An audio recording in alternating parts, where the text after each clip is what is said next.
and gentlemen, the show is about to start in 10, 9, 8, 7, 6, 5, 4, 3, 2, 1.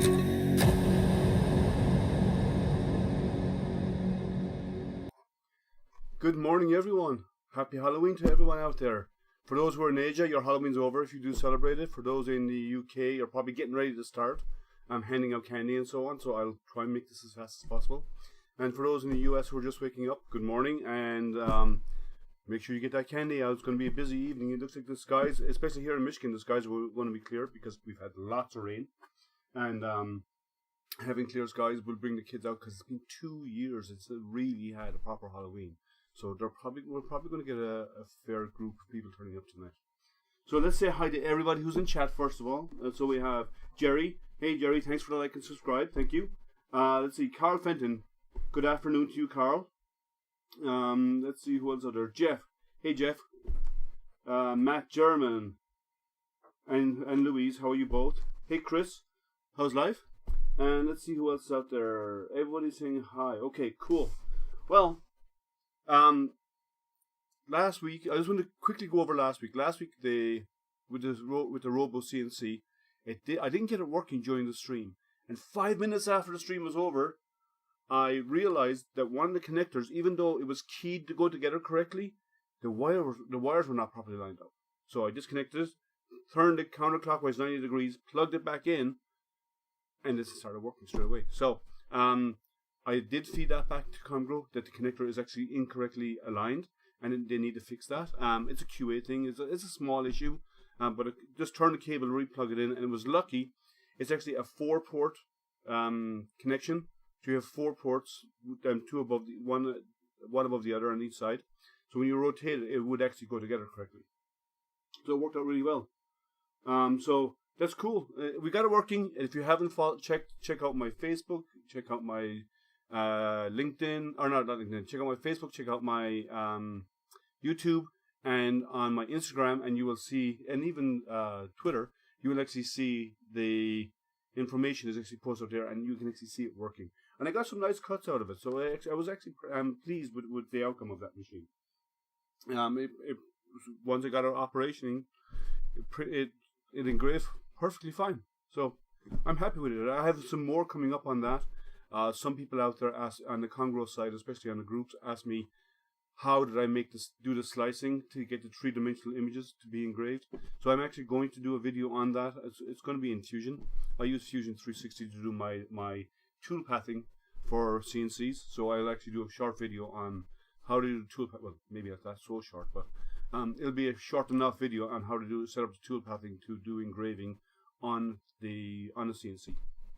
And Fusion is nice because it's free, and it's really powerful. And Fusion have also added V-carve engraving as well, so you can actually do carving with it. So you can do what other apps require you to pay for. You can actually do it free to some extent on Fusion, so it's nice.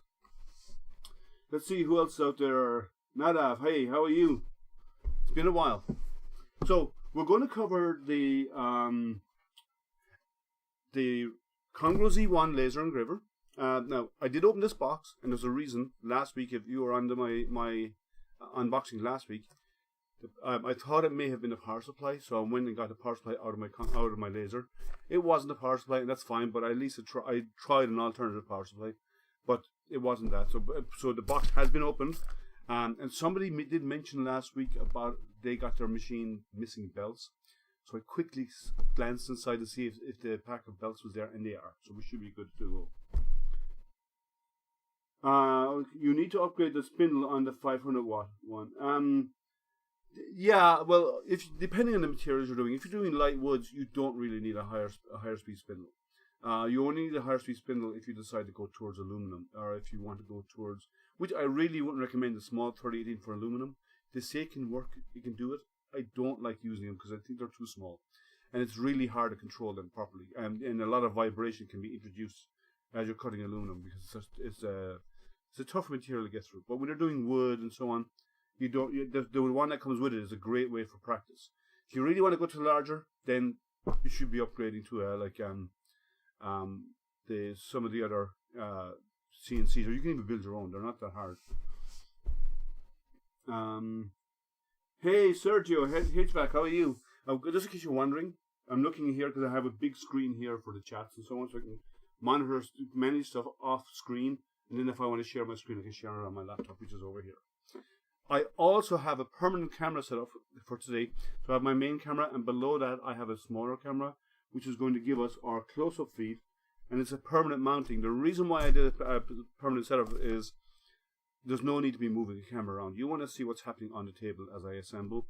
On a 3D printer, it's different, because with a 3D printer, I need to pick stuff up and bring you up closer to components, and it's a higher, it's actually up higher off the desk. Whereas the CNC is going to be on the table and it's going to stay on the table, so it's going to be easier that way. So let's get it unboxed. This is the actual the CNC was sent to me by Comgrow. This one was actually I won it from Comgrow, and I like to do a live unboxing of everything I get. So this is one I won a while back when they first came out with the laser, and so I've been holding on to it because I wanted to do a sequence of different Comgrow unboxings. So let's get into this and let's get it unpacked and get it on the table, and then we get rid of the boxes and we'll get it put together. So let's see what's inside. Packing. Oh, that went right back to me. Okay, so inside the box, and I can do the close-up camera for this, might be better. No, the main camera. Okay. Inside the box we have our instructions, which we will need. We have our laser head, which I'll put aside here. The necessary USB cable. Assembly bolts. Belts and tools. Let's see here. Power cable,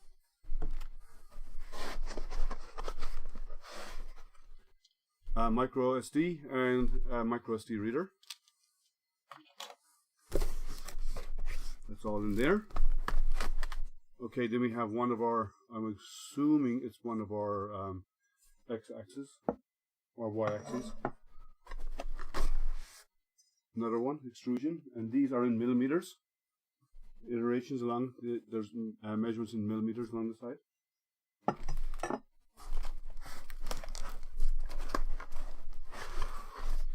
So that was to 2020.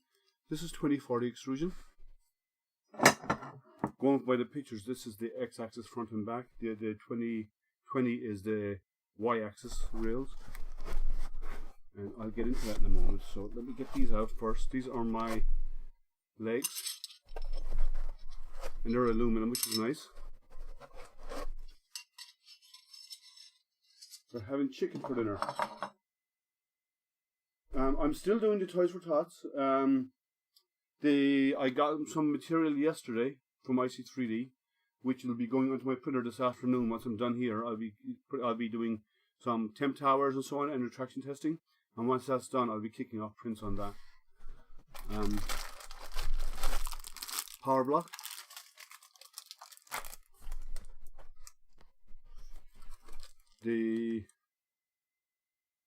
I don't know what this is for. It's a sensor of some form. We can look at that later. Glasses for safety, compulsory for lasers, and there's two more pieces to come out. This is my X gantry and my control box, and I have one more piece in here. I know for sure, I've seen it.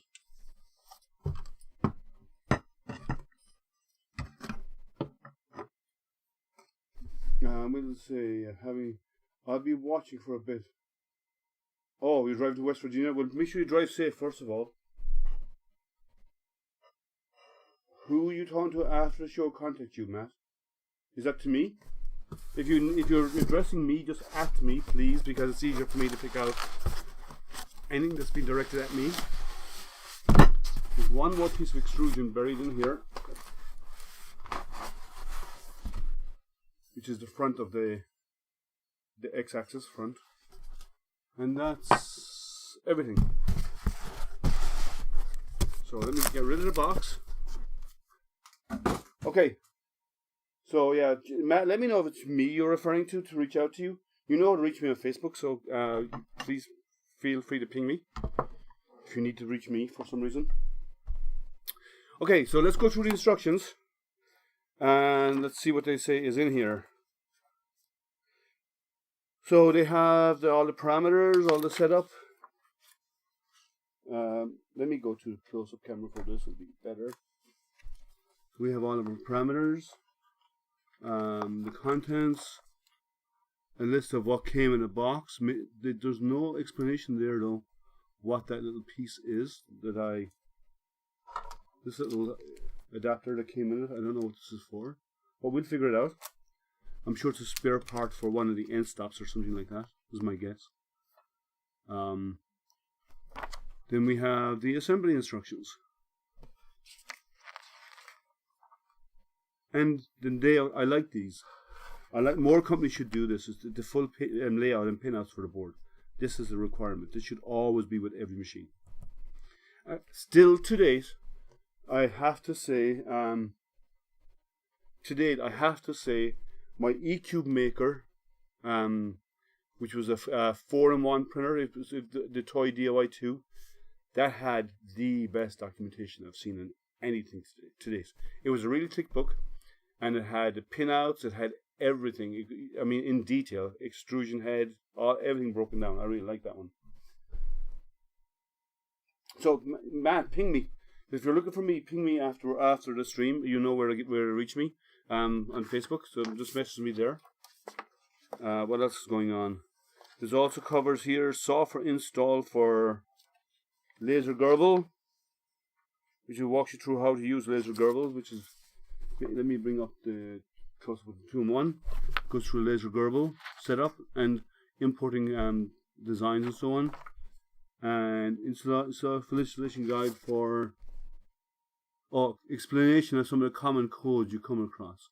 That's for Laser Gerbil. Now, I'm not going to use Laser Gerbil. I already have Lightburn. I have other lasers, so I use Lightburn a fair bit for my other lasers. So I'm going to stick with that for today. Let's see.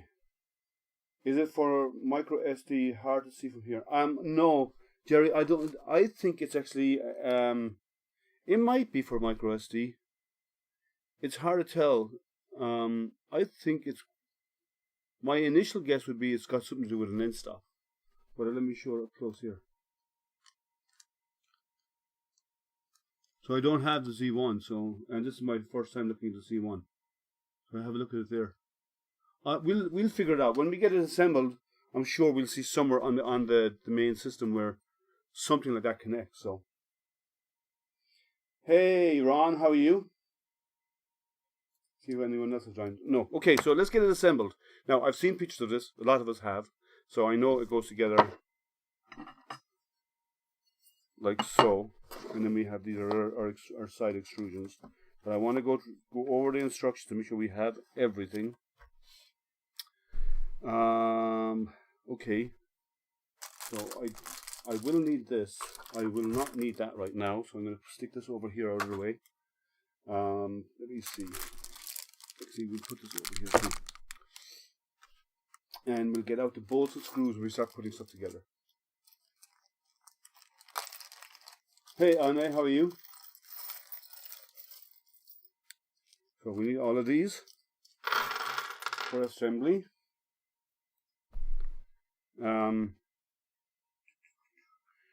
Normally the end stops are on the left, so I'm assuming this is on the right. It doesn't give you clear indication of which is which, but it does give you the M25 screws. Let me just separate out these for a moment to make life easier for me in a moment.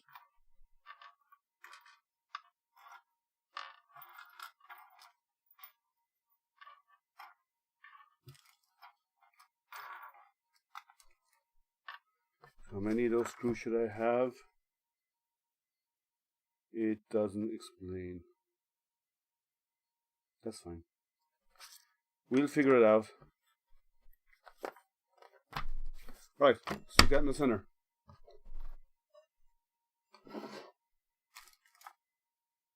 So we have 4 long bolts that go into the extrusion. Interesting. They've tapped both of these.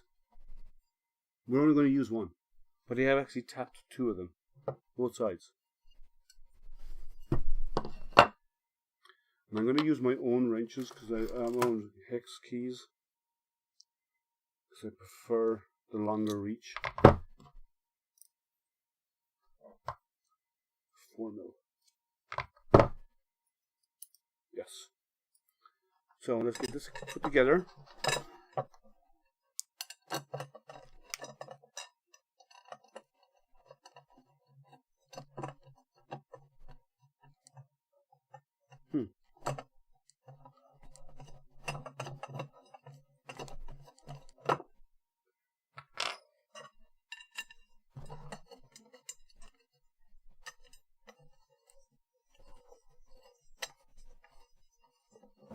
Let me check one thing.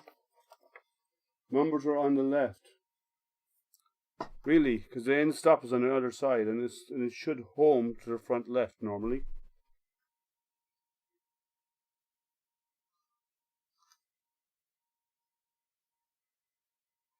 I can switch it around, but okay, if you think the numbers go on the left side, okay. But that means the end stop, it has the end stop to the back. It doesn't tell me in the instructions. There's no details as to where the end stop goes, or in the images or anything that they show.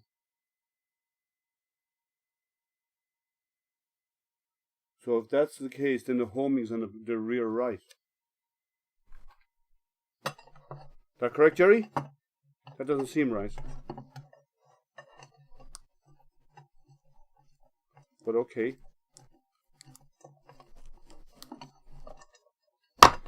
If you say it should be the other way around, then the homing should be on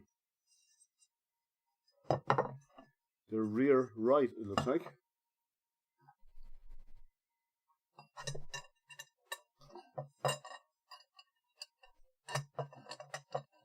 Now these instructions are kind of light. Actually, let me see on their SD card if they have better instructions.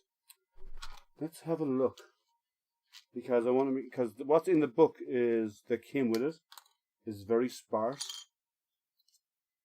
So let's have a quick look if they have better instructions on the SD card, because that book is kind of pointless.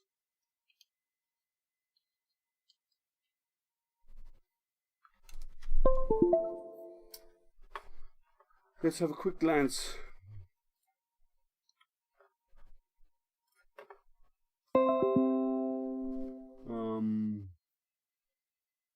Install guidebook.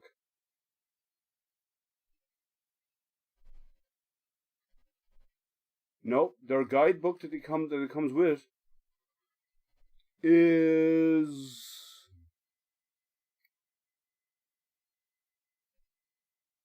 no different than the book that I got with it. See if there's anything else in there. They do have an engraving parameter, which is nice. No, so they don't. So alright, if you say it's on the left, Jerry, I will go with you. When normally lasers park to the front right. So I think you're wrong. Can you confirm that, Jerry? That where does a laser park? Does it park to the front left or the rear right when you do a home? Since you but I know you have the Z1, so let me know. Because having the numbers on the left means the end stop is on the rear right. Can you just quickly confirm that, Jerry, while you're out there? I want to make sure I get it orientated, because the book that comes with it is about as good a guide as a chocolate. It's about as useful as a chocolate teapot because it kind of doesn't give you any real details. All it says is even the images don't show the end stops.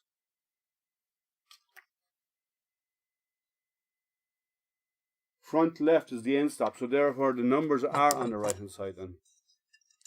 So I was correct. The numbers are on the right hand side, which means the scale is backwards. If it homes to the front left, then the end stop is on the front left.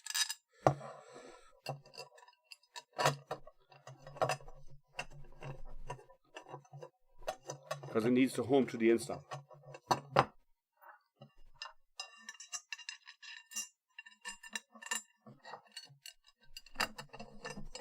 Okay, let's get this done.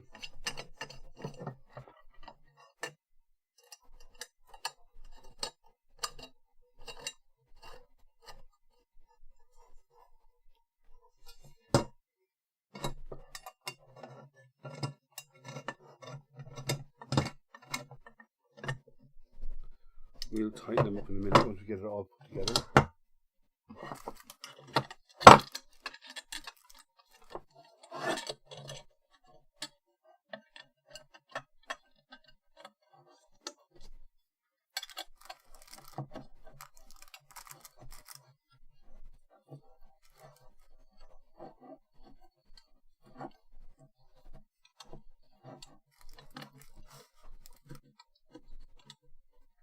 So how's everyone doing anyway this morning?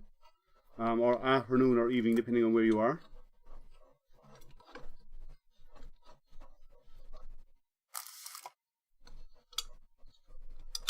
Tighten that in a moment.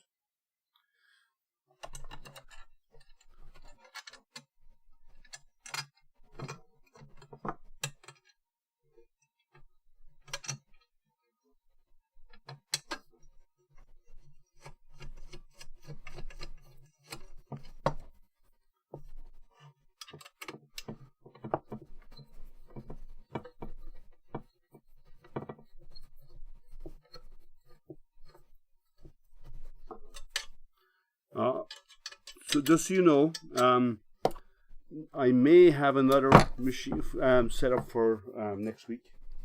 My 00 extruder is the front left. Well, they've actually put the end stop on the extrusion on the over here on the unmarked. You're chilling. Yeah, so they put the on mine. On this side, on the right side, they have the markings. Let me get up close. And on the left side is where my end stop is. And there's no markings.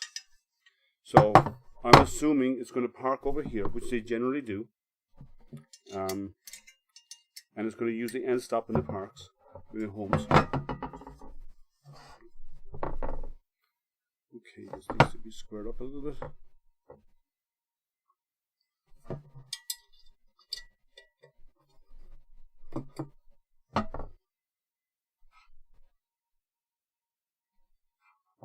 Oh, did you take yours apart? Okay, yeah, the front, if it homes to the front left, that's where the end stop needs to be, in the top front left, because I'm assuming the head's going to drive forward and bump this and trigger it. So, let's see, what else does the instructions tell us to do?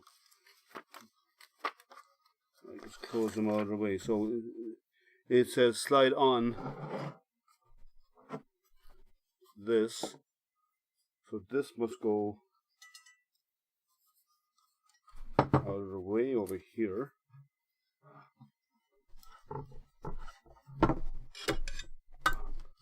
That's in the way, so let me get this out of my way first of all.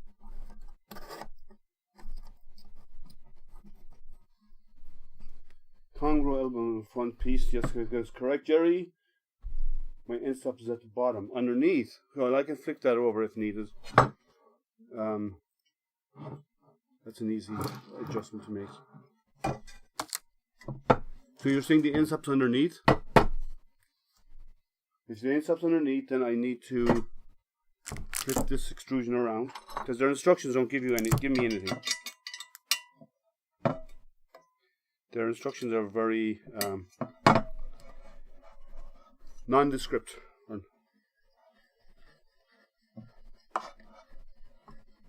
So just let me remove this one and flip it around and put the end stop underneath as Jerry has recommended, because Jerry has one, so I'm going to follow his lead.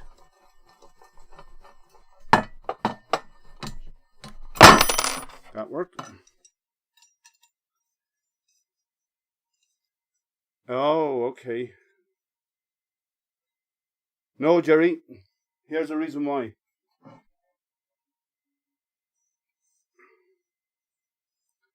There is, if I do it the way you're recommending, my end stop being underneath, that would put my end stop at the back of the Y. Oh, I see where you're going with this. I'm sorry. No, I see exactly where you're going with this. So if I have to, yeah, okay.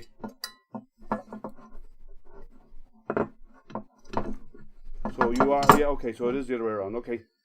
Yeah, they really need to work on their instructions. They're not great. But I understand exactly where you're going now, which is why we do these live, so people can learn.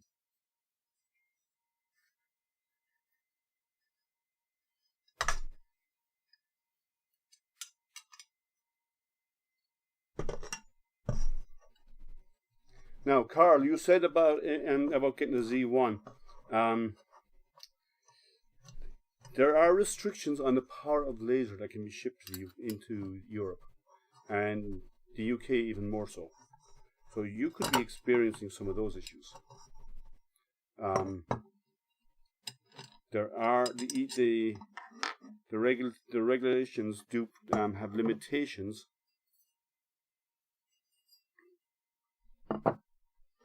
So this is underneath.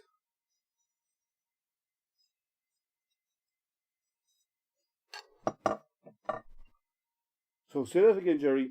Your end stop is on the bottom, and is it on the X or the Y axis? Because this gives you no instructions. I mean, zero guidance.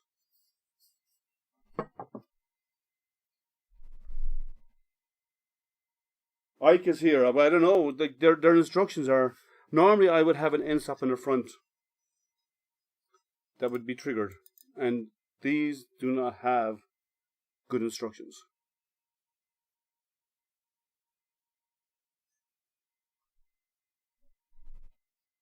So tell me about your setup, because these instructions are bland to say the least.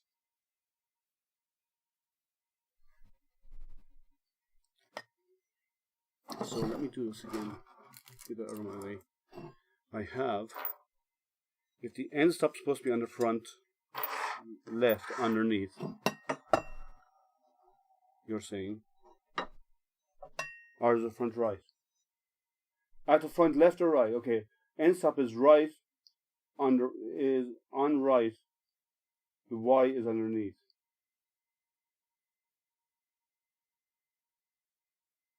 Okay, so it's on the right side. Okay, that makes sense. Right, that's where I was going with it in my head, but I wanted to make sure. So they have the end stop. So this homes to the front right side then. Correct? Jerry, confirm. It homes to the front right. So it'll home to here, not to here. Ike is asleep. Because this does not tell you which one is which.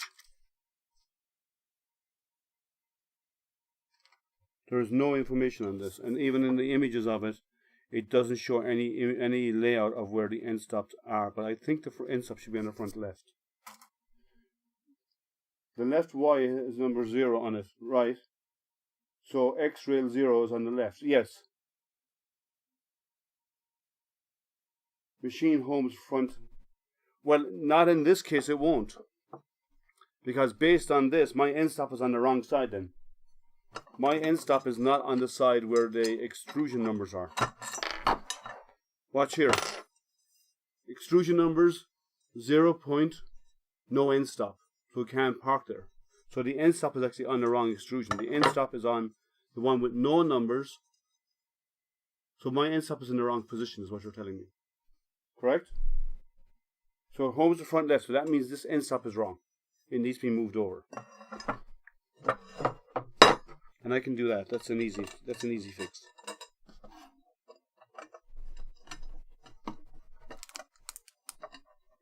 Yeah, because it needs that end stop to home. And that end stop is, because there is no end stops on my x-axis other than for the x-axis. So it actually does matter for your homing. Because the end stop needs to be there for the homing to trigger the end stop. So, alright. So, I need to move the end stop because it's in the wrong spot.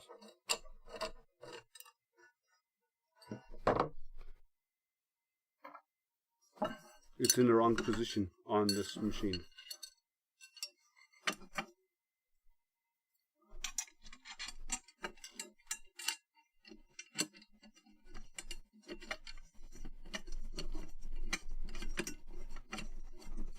Their instructions are abysmal.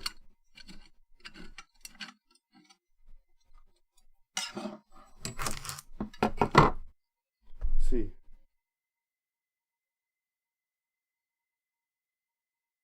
Yes, correct. It's not in the right place. Yeah, okay. That's why I was wondering what the hell was going on with this, because it's in the wrong spot. I need to move this rail, and I'm going to use the same positioning, and I'm going to take off that end stop and stick it on the other side, because that's where it should be. Next size down. The X rail trips one end stop on the X. It does not trip the Y coming forward to the home. And it should. They had the end stop on the wrong part. So we need to raise that with our QA because it is in the wrong spot. Yeah, the wheel hits that trigger. I should stop it. Because all the cables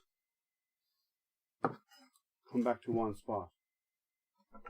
We can see in a moment. If not, it's easy to adjust, but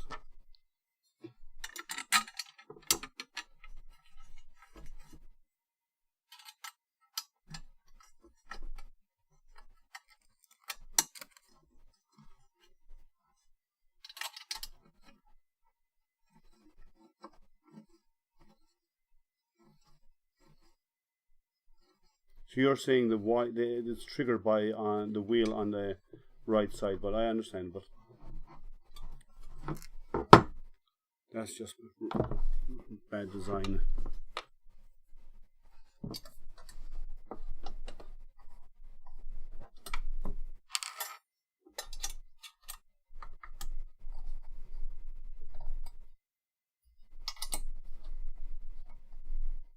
The roller trips as well. I can always move it back if needed, but let's get everything together and we'll see how it goes from there.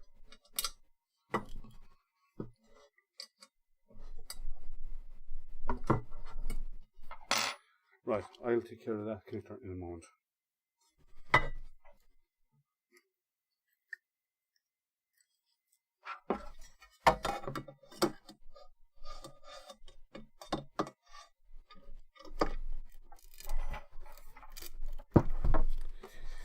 Sounds a bit tight.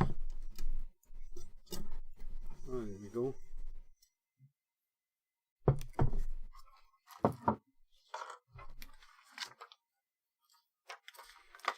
Let's get the wheels, the legs on.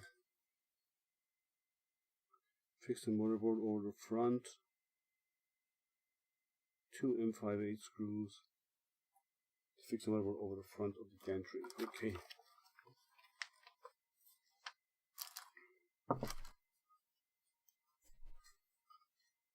This goes on the front here. stand it on its side, and this will get attached. Here.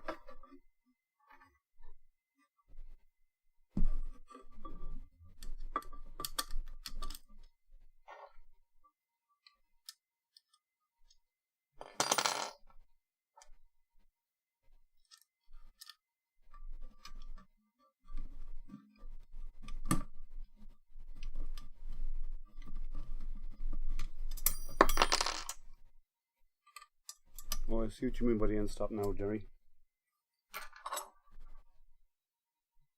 Someone else type, I see.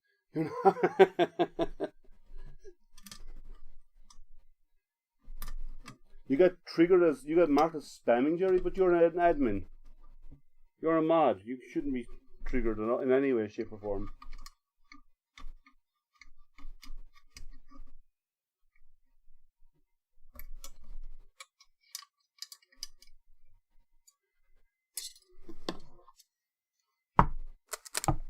Okay, so their cable does come out to this side. Okay, I can always put the insert back on the moment. It's fine. And then it says attach the feet. Yeah.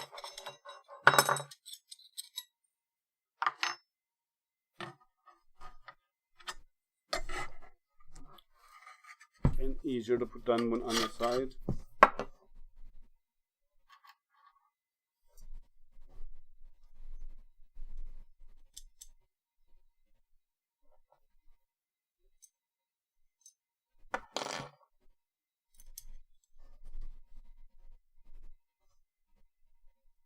Oh, I need to get the knock nuts.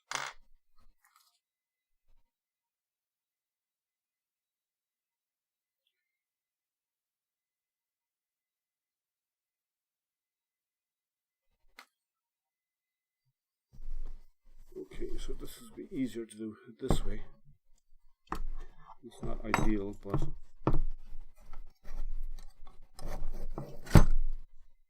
that will work.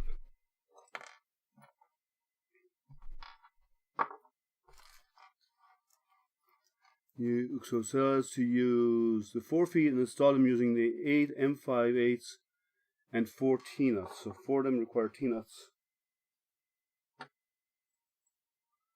So one attaches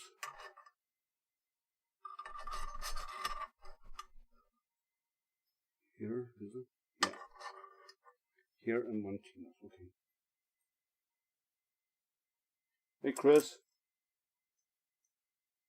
No, Jerry. You were assisting because you built this machine, and I'm used to other machines, and the orientation is slightly different. And your input is always welcome. You know that.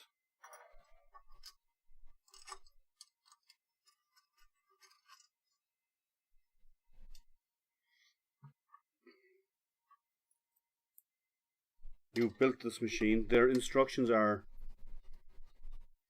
yeah, they could do with better instructions.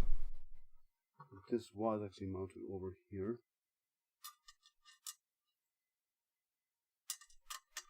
Roughly there, and I can adjust this as needed later on.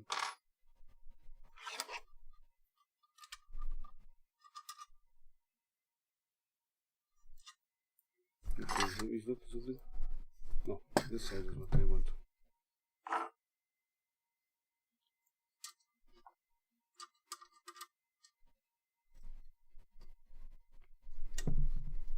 Okay.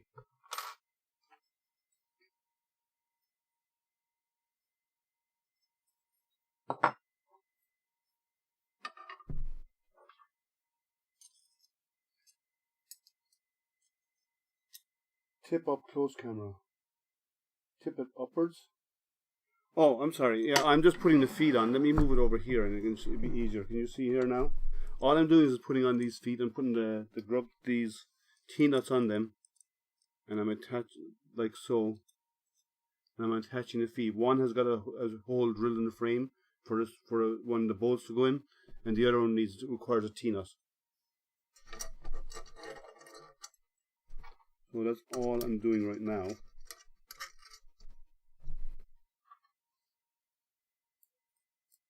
Hey Mylan, how are you?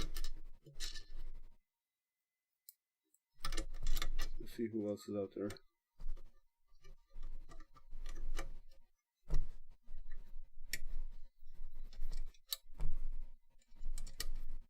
When I get the other ones in, I'll show you what it is. So it's actually easier that way.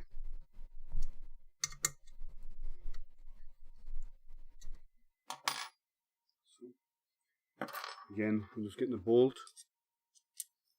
and a T-nut. So one out of them needs a T-nut. The other is actually going into a pre-threaded hole on the 2040 extrusion.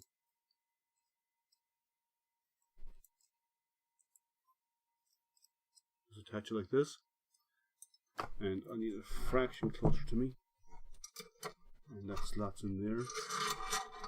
No, it doesn't, because this is on backwards. This extrusion is wrong.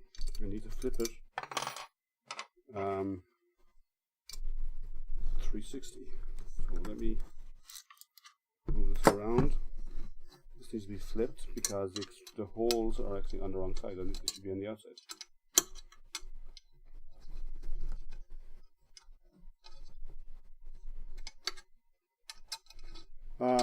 Dressing up for Halloween, scare the hell out of the kids and eat their candy. That's just because you're the biggest kid of us all, Jerry. So I'm going to show you what's wrong.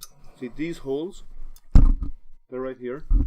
These should be on the outside. So I'm just going to flip this 180 and reattach it.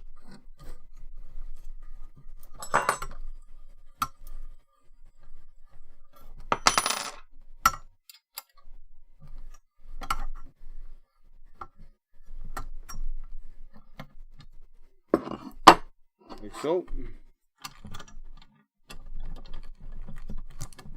Again, poor instructions, and I'm trying to follow the instructions like a normal end user would, and their instructions need a lot of work.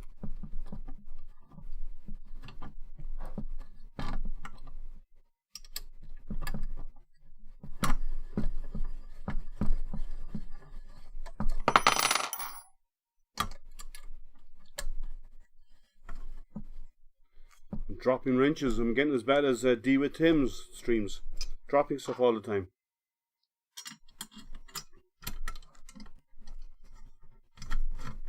If those of you do not see me, I'm actually just attaching these on the outside to get them properly lined up.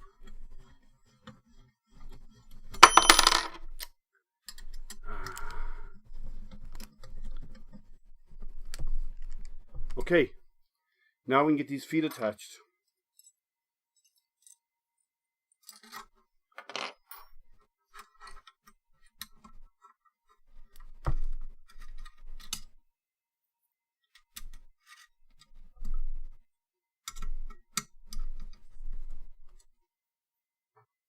And we have one more foot to do after this, and we should be good to go.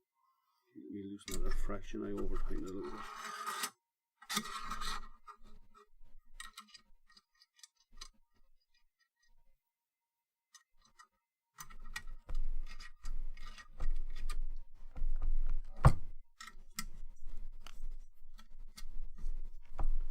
Okay, one more leg to do on this side. Goes on like this, so we have one more of these bolts and another T-nut. If I'm ever fortunate to get one of these, I'll definitely have to watch this video. It's kind of weird. Most printers will put all the end stops on one, or lasers put all the end stops on one side. They've done the opposite, and their instructions are. The instruction booklet that it comes with, let's just say it leaves a lot to be desired, because the 2 pages I showed you on the assembly of it, that's all you get. It's not a lot. And anybody who doesn't think mechanically, or doesn't have Jerry on stream to help them out. That's right, Jerry. Will struggle with it, and it's a bit weird the way they've set up, but it works. But it's not ideal. Okay, so So we have the frame assembled. I haven't tightened it up yet. Just let me get this up out of my way. This comes over here. The end stop does come underneath. I don't like the way that's set up. So the end stop does come around and plug in here. I don't want it on the inside because actually, unless I zip tie it all together, because this cable could get snagged on something. This has to be tidied up out of the way. It has to be zip tied at some point, and this will have to come around the outside because on the inside it does get in the way of the laser head. Hey Stephen. Let's see, so this is moving nice and cleanly. This is my motor plug for there. Nice and easy. This one, there's no cable. Well, cables are here for my laser, and the cable for the motor for the stepper is actually inside here. So I need to fish it out and get it plugged in. It's a bit short.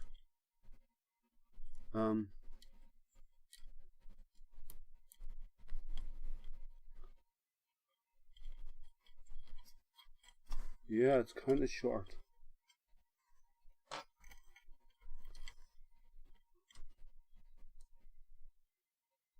There we go, plugged in. So you have to fish the cable out on one side over here to make it reach the other side. Plug in on top. So we have our axis up and running. Moves kind of cleanly.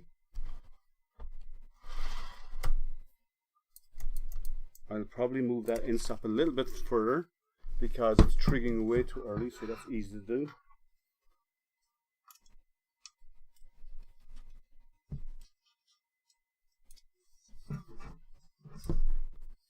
Or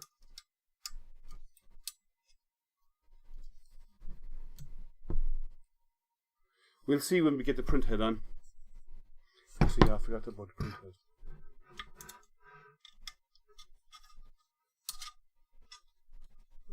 We'll adjust it when we get the laser attached, because we have to allow room for the laser to come forward and not engage. So that's done. Take out the two belts and run it through the two pulleys. Again, they don't give any description about how to do so. Change the camera so we can see it all. Oh, I'm in the way. I can do close up only. Or I can take me out of the close up. Let's see. Close up. I can transfer. So you want to see this, Jerry? And not my nice smiling face. So, the belts, again, with no instructions on how to secure the belts. I have an idea how it goes together. So what we have to do is run the belts through the V channel, under these wheels, up over this pulley, here, down under the next V rail, and then out here. So that's always a pain in the neck to do. And you have to do it teeth side facing down. So what I'm doing is I'm going to roll the cable so this points upwards a little bit to make it easier to get it through. Because I'm going to have to feed it in here. And using a small key, lift it. Bring it over that pulley, over the idler.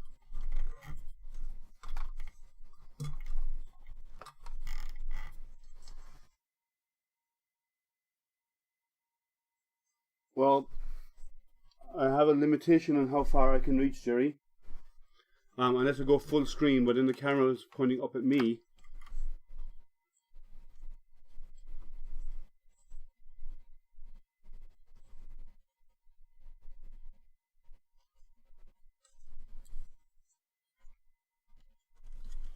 So I'm basically pulling through here. And I'm going to leave it slack on each end because I'll have to attach them in a while. I'm going to do the same on the other side. So I have the belt. And I'm going to bend the belt so it actually sticks up. It's easier to put on. Grab it and put it over the pulley. Feed it in this side. Under the idler, under the wheel.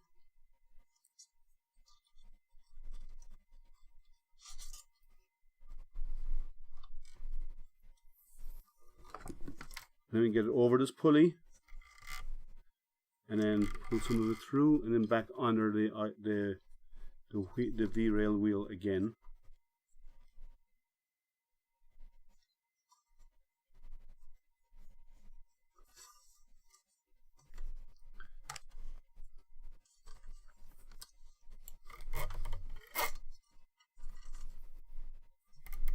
Make sure we have enough on each end sticking out. So I'll show you up close. What I've done is, this side might be the easiest side. Let me see. No. Yeah, I have because I'm moving the camera around. So basically the belt comes in this side, goes under the wheel, comes out, goes above, there's an idler on each side, comes over the idler so the teeth are pointing downwards to engage the idler, come down again and goes under the wheel on the other side and out through this end. Now I have a couple of bolts which I'm going to be using to hold the belts in place. Again, the instructions: take off the 4 profile covers, install them in the profile end faces. Yeah, it says it's secure with the nuts. It doesn't give you any detail. So these nuts,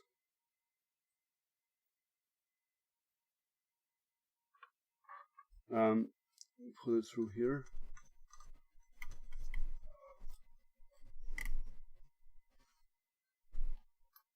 Yeah, they do have the video up there, yeah. So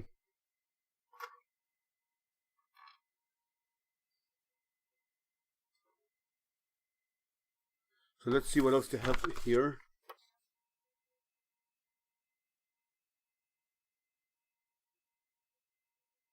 Secure them with take out the 2 belts, fix them with 2 M5 screws and M5 square nuts. So we're basically going to pinch the cable is what we're going to do with the M5 screws and nuts. We're going to be actually pinching the cable into the extrusion.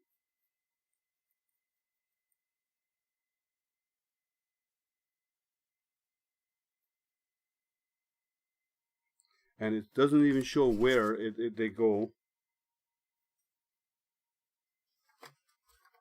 Let me just check one thing. So they do it on top.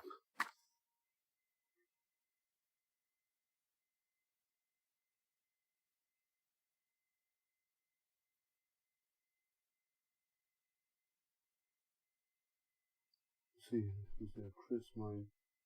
3 weeks in a place with tripod. Yeah, they do switch them around. They do take turns with them.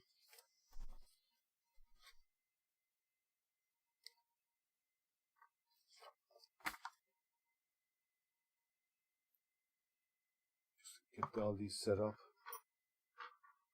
Just 1 second, guys. These are square nuts. Let me go back to the full screen. So these are square nuts, and these go together. And the idea of them is that they pinch down. I'm assuming they go into the channel and they pinch down. Because, again, there is no instructions out there.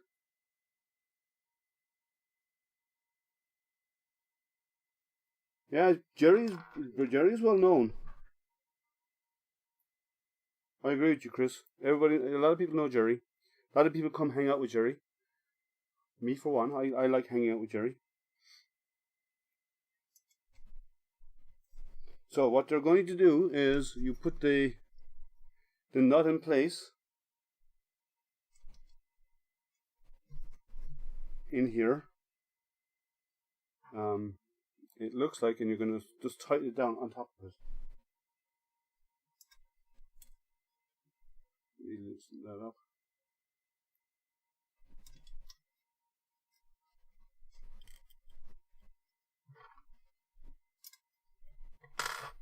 big size up.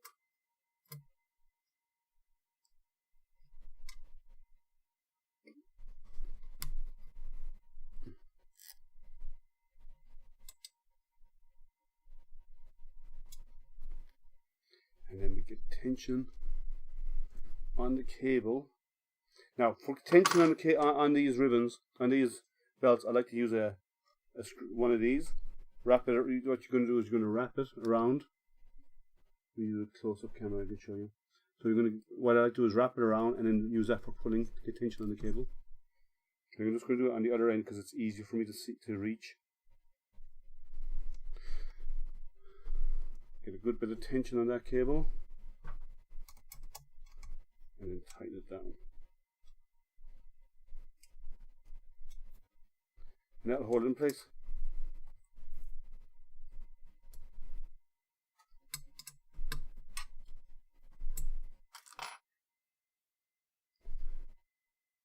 Do the other side.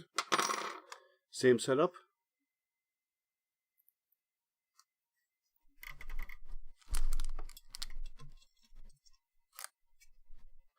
I have to say I don't like how this is belts are retained. I don't like the way they've done it. It's personal preference, of course, but I do not like that's one I want.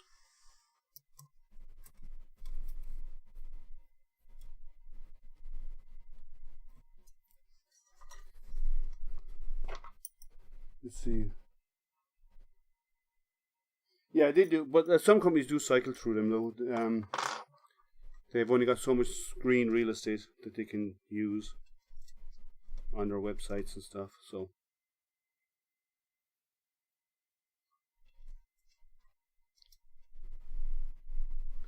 they probably went and used John's because he laser engraved a hot dog, which is kind of novel.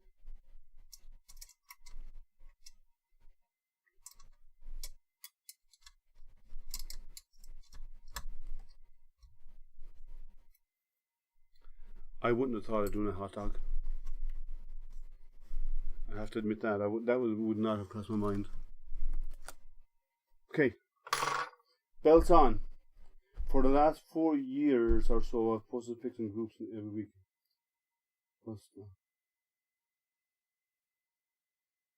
Cool. So we have that done. Let's see what else they say. Take 4 of the feet and install them using. That's already done. We've installed the belt. Take out the 4 covers and install them. I'll leave these covers off. These are only cosmetic. I'll take care of those later. I don't care about them. Now, laser module. Let's see which laser I got. So this is, it doesn't say, I'm assuming it's a 5 watt. It does have a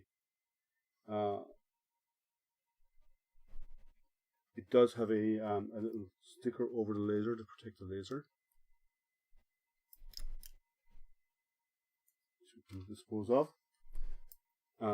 And we need to take off this holder to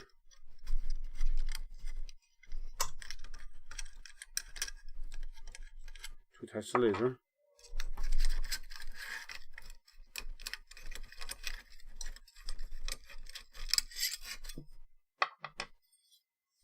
So there's four of these bolts, thumb screws holding it in. Now, laser needs to be attached. That's down here, so I'm assuming, yeah, it gets attached to the lower end area of it.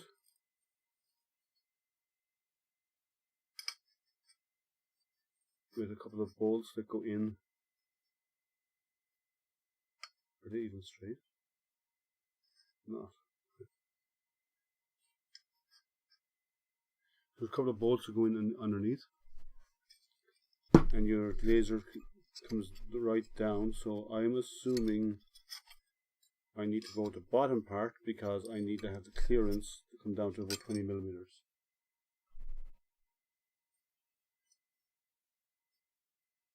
So I need to use three M3 by 6 screws to fix the laser module. So I have 3 M3 by 6 screws here. All you do is screw into the holes here at the back. Let me see if I can carry it away. There's holes here, you screw it in here.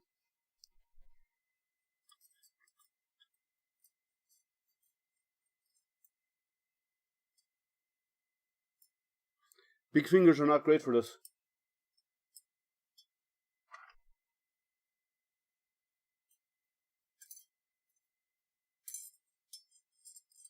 No, let's put it in this way and start out.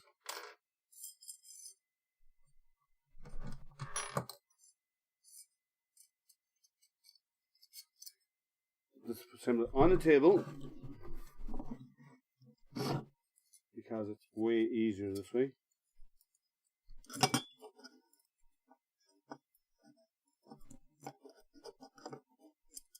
Where did I say it needed to be? In the upper part of the laser. Okay.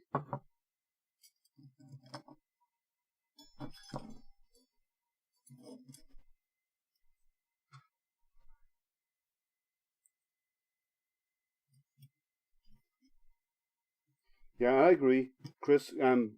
Bear. I even told John that Bear really stole the show. Bear is a really well-behaved dog, and even, apparently he was resistant to the wearing the glasses. Your bracket was upside down. Well, that's right way up, right, Jerry? Because I want the laser wheel to slide all the way down to almost touching the print surface, right? Yeah. So we'll assemble it, and we find out. This looks right to me, because I need a travel distance for the laser. And then I'm going to reinstall it. Let me turn this sideways so you can see. This goes back in here, and then I put in my thumb screws so I have adjustments of the laser. So I'm going to move it.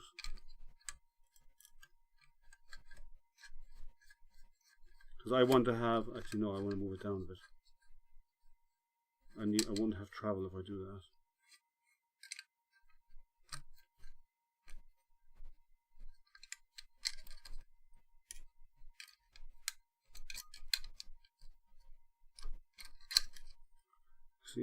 See, I want to get down to here.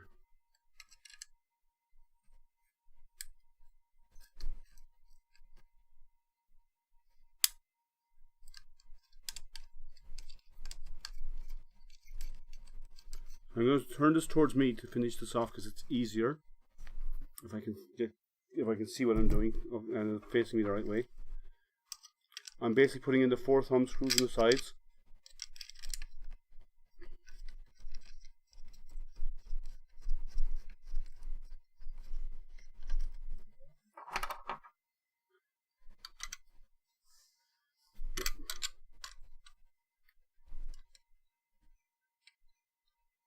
You're back?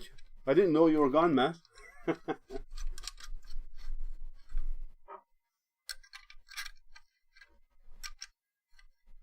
Now there are many adjustment options on the side here.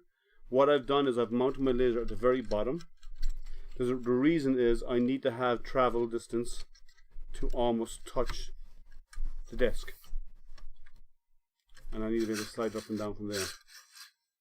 So I put it on the very bottom of the bracket, and then I'm going to mount the bracket, so I have the ability to move up and down. So that's pretty much everything. The only thing I want to double check is my end stop over here by moving everything forward. Okay, my end stop needs to go back a little bit because I'm actually engaging the frame here. You can see here if I need to move the inside because it's actually, this should not be touching, this should be a little bit back. So this end stop needs to be moved. A fraction only, but it needs to be moved. Just loosen it. A bit more, slide it forward. Roughly there. And tighten her up. Okay. Now I engage my end stop.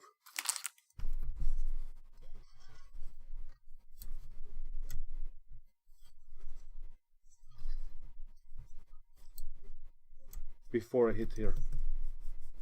There has to be a gap between these two. If not, you're going to be crashing into it all the time, so you have to engage it correctly.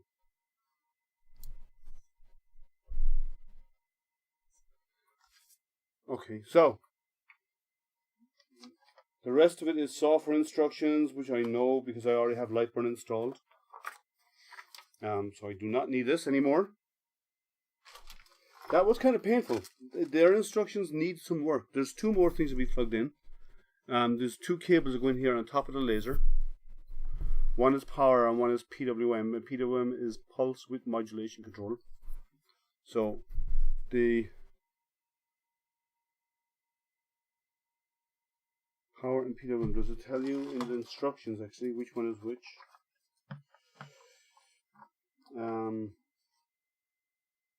Connect the cables to the laser module Y-axis limit switch.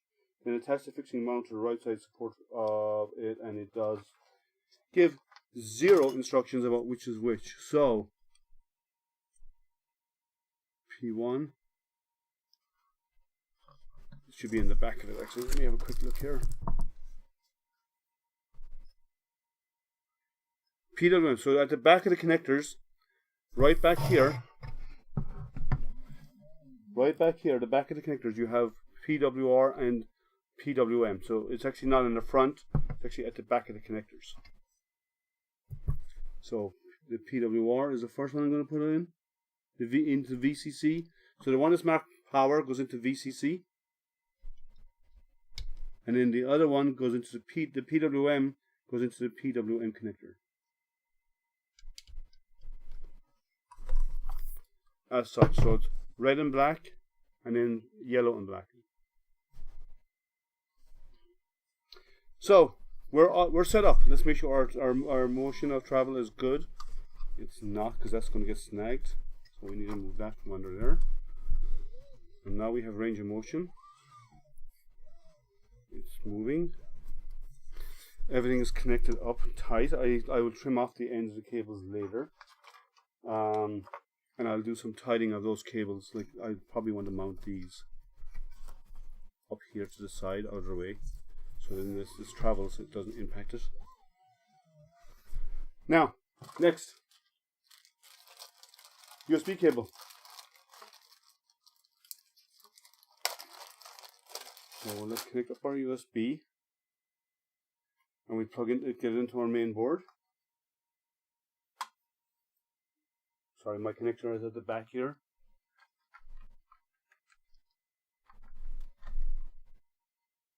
Around outside.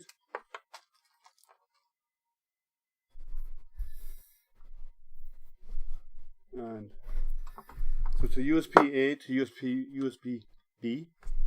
And that plugs in here in the front underneath. And the board will automatically come on because it's powered over USB. But that doesn't mean the system is powered up. It's not powered up until you plug in the power brick for the laser.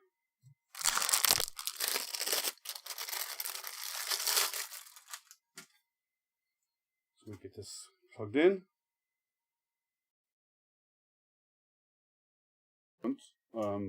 Front right, but I already have power set up over here, so it plugs in underneath. And I have, as always, a power lead here, out of habit. And I'm getting rid of, remove all of these out of my way. That's just trash over here. That is as good as trash because the instructions are useless. And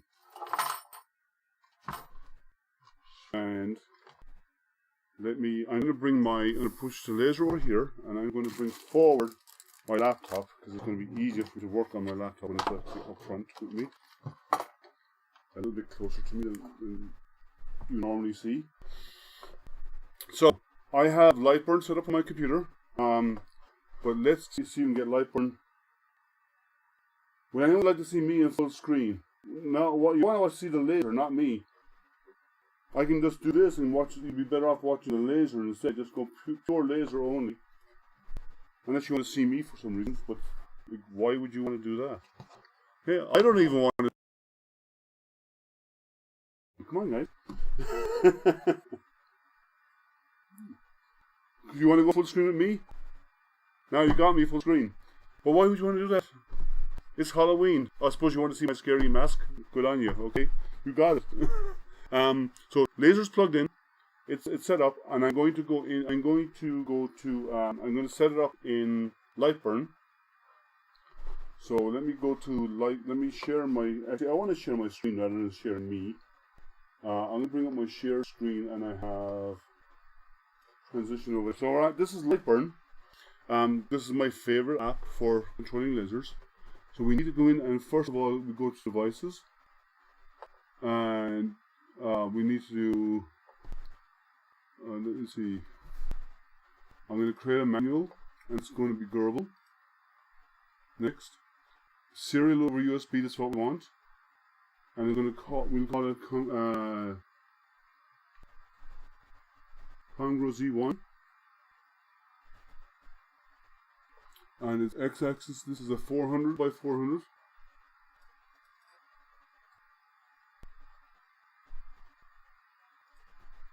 And it's going to be parking to the front, rear, or front left, where we want to park, right? And auto home and startup, which is what we want. So this will verify if our home sequence works. My voice sounds funny. How funny? Funny haha or funny weird?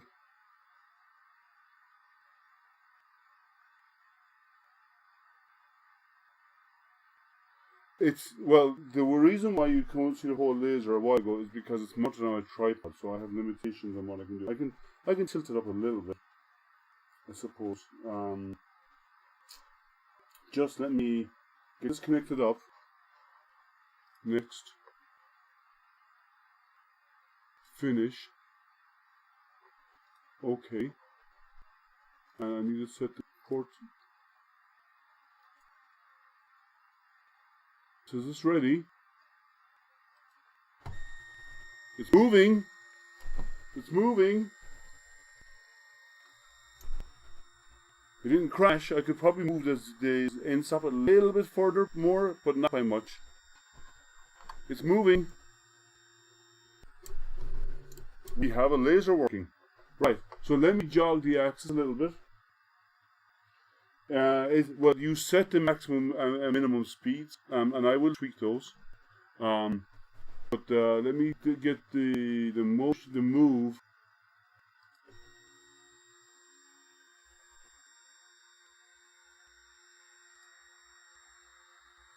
Okay, stop. It's moving.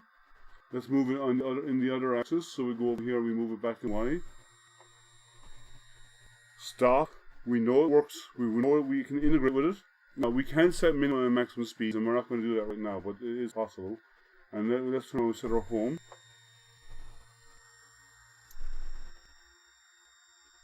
So it is functioning. And actually, I'm going to move it again. I'm going to try and bring it closer to you so you see more of the laser. There's the whole laser area now. You can see the whole bed. You just can't see the top of the Z, but I will do my part out here. So, I did notice, once again, I got no test pieces. So I let me get a piece of wood that I've used for other stuff, and I can use this as my test piece, because they provided none. Piece of pie, and I'm going to have to bring it over, and now, I'm going to do one thing. I'm going to move it, let's move it a little bit back on Y, and we're going to stop it. So we need to be 20 millimeters off the bed. Now, again, I got no spacer. Let's go back here. I got no spacer to set my height off the bed, and there should be. Now, there was a tip, and I'm going to steal something from one of the other printers. One second, let me steal something from one of my printers.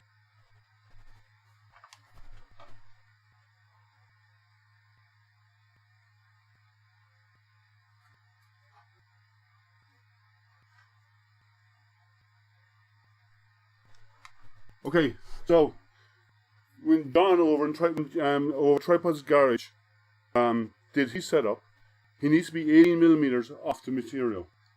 Or sorry, 20 millimeters. Now the acrylic in the acrylic head. Let me move over this so you can see better. I'm going to move this over here so it appears in your field of view a lot better. There. So this acrylic right here is 18 millimeters, and you need to be 20 millimeters off the part that you're engraving. But this is slightly over 2 millimeters, a fraction over 2 millimeters. So using this as a spacer is a good idea. And John over Tripod's Garage, check out his channel.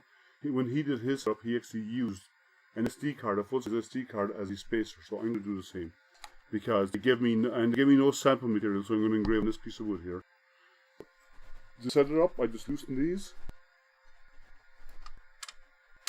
Drop down to my focus point.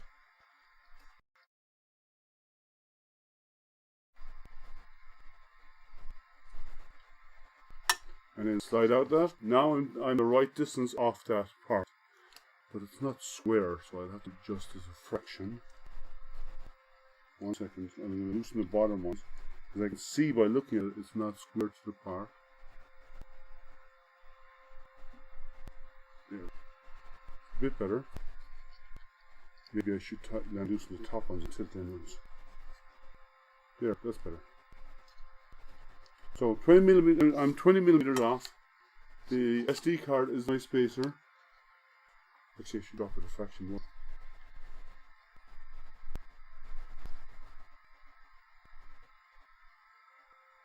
Get it square. As people get older, their voice gets deeper.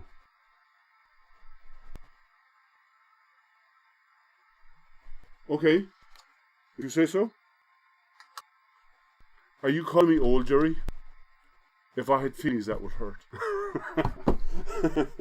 So, I'm not going to open these. I already have other glasses here that I'm going to use. Already opened. I have some red ones and I have some green ones. These are green, but I have some red ones there as well. Red are actually better for lasers, but this will work fine. So 20 to 22. So I said at 20. We're gonna, before we put on our cool glasses, I'm gonna share out my screen again. Where's my screen share?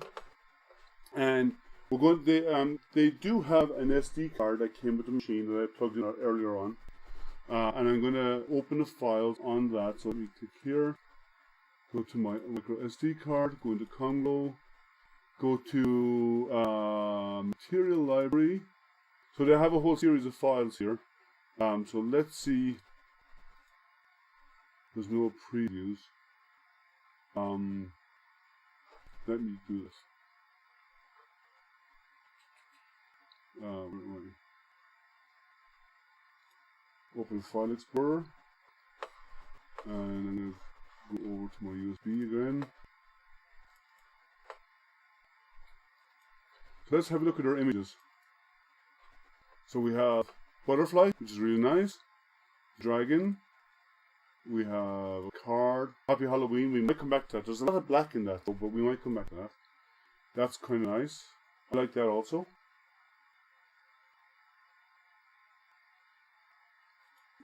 Octopus is kind of cool. I like the lion's head. The ship is very, very black. That's kind of cool. Senna. No, it's a bit too early in the year for that. The SD card is kind of slow. Little duckies, birds. This is the one that they actually show on their website and their owl image. When the center front laser tighten all 4 thumb screws, top left, bottom right, it pulls them straight. Yeah, I'll just look at the side to make sure it's properly lined up. Is all I'm going to do. So, since it's Halloween, let's go back to a Halloween one. Let's see. Do you want to do him? Or just a Happy Halloween? This is kind of nice. There's a lot of black in this, and there's an awful lot of black in that one there. So which do you want to see, guys? Do you want to see the skeleton for the Day of the Dead, or do you want to see the Happy Halloween logo?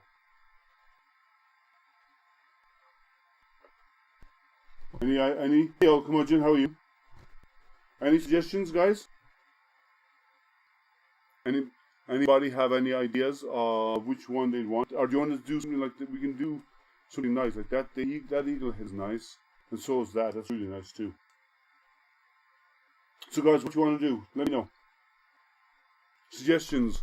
We have a couple there. I'm going to do one or two on this board to know a piece of ply that I have. Maker Viking, what's up with the audio? Thanks, Maker Viking. Thank you so much. Well, I have to say, my microphone is further away than normal because I have it off screen. Oh!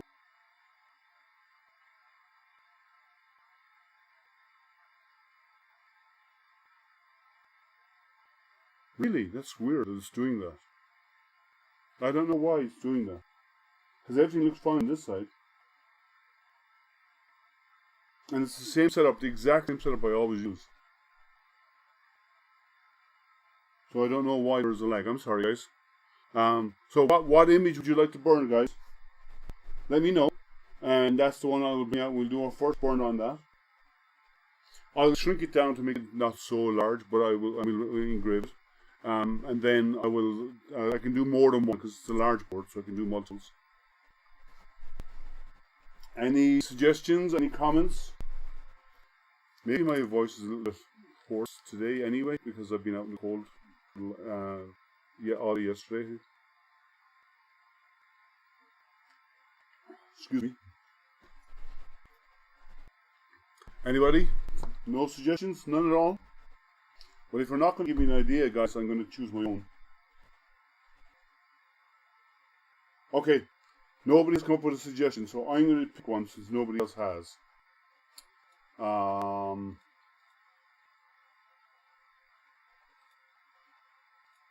Too early in the year for that one. Let's go back. I'm going to do the eagle. Since nobody has come up with any other suggestions, I'm going to do the eagle. I like this image. So that's image number 7. Let me drag that off screen over here out of the way. And we're going to import image number 7. Oh, that's just opening it. Sorry, that's the wrong browser.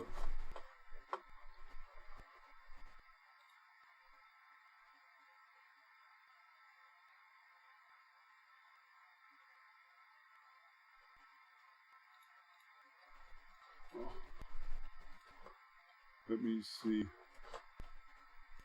File, open. To the SD card. Image library. Also for the files, version number 7.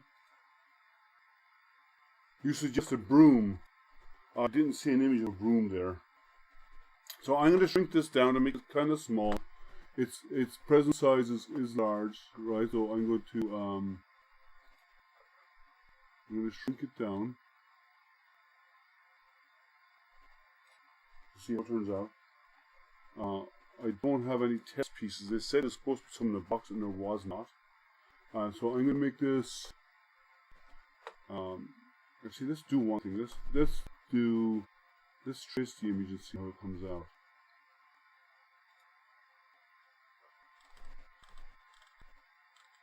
That looks okay actually. So I'm going to let this vector engrave this. Let's line engrave it and see how it goes. And we're going to again make it a little bit smaller so it fits in our board.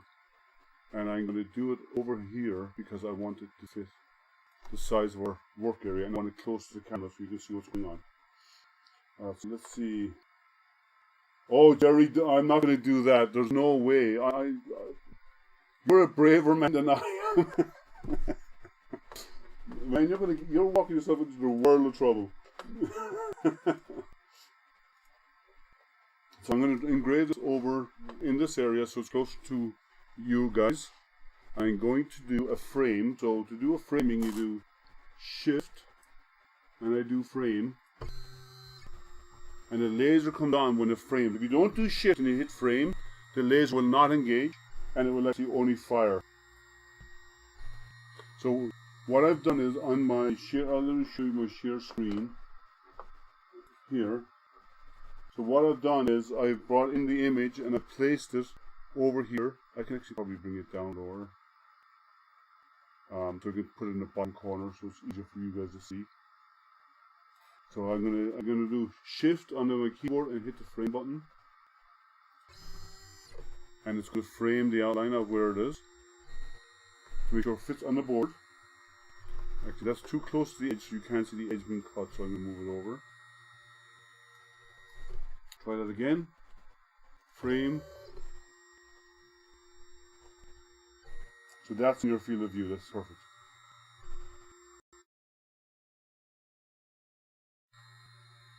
Engage safety squints. Well, there's a shield actually over this, so it shouldn't be so bad. And I haven't fired, the laser's only firing at about 4% or 5%. Now I need to set the setting options.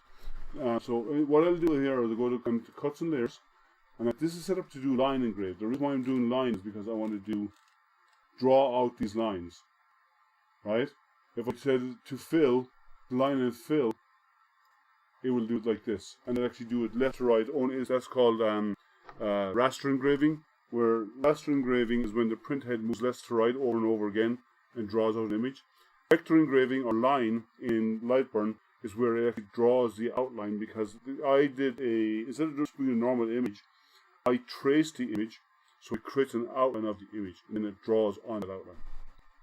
Now, if I do line and fill, it will do the fill area first, which is the raster engraving, and then go off and do vector engraving after the fact.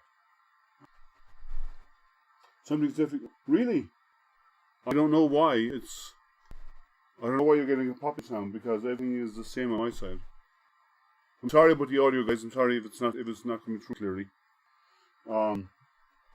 So let's do it first as a line, and we're going to go into our settings here, and I'm going to bring up the screen and share it to everybody so everyone can see. Share screen. So what I did was I double click on my line here, and it says my speed, my max power. So I'm going to drop my max power to let's say 40% and set my speed to 1500, and let's see how that does. Raster scan, you're correct. Vector engraving does a clean, crisp outline. So what I often do when I do engraving is, if it's something that I want to stand out, I will first do the raster engraving, which is the black area, and fill in all the areas, like all the shaded areas, and afterwards do a vector engrave or line, and the line actually goes around and burns the edges and cleans them up. I'll show you what I mean in a moment. So I'm going to do this first of all as instead of doing it as line, I'm going to do it as a fill first of all. So I go back to my share screen, and I'm going to change this from what it was set to, from line to fill. And I want to do it fast, and I don't think I need 80%. Let me drop that down from 80% down to 60 to 70. I don't like running lasers at full speed. And at 70%, this should be pretty good. So let's see how it goes. Everyone ready? Let me go over to the close-up. You don't need me on this line. Let's do the close-up only, and we'll have a look at the laser as it works. I really would prefer if this was actually, it had some strain leaf to raise it up higher. I don't like it hanging down like that, but it should be okay. Are we ready to go? Then we're going to hit start. And then put on my glasses. Safety first, always, guys.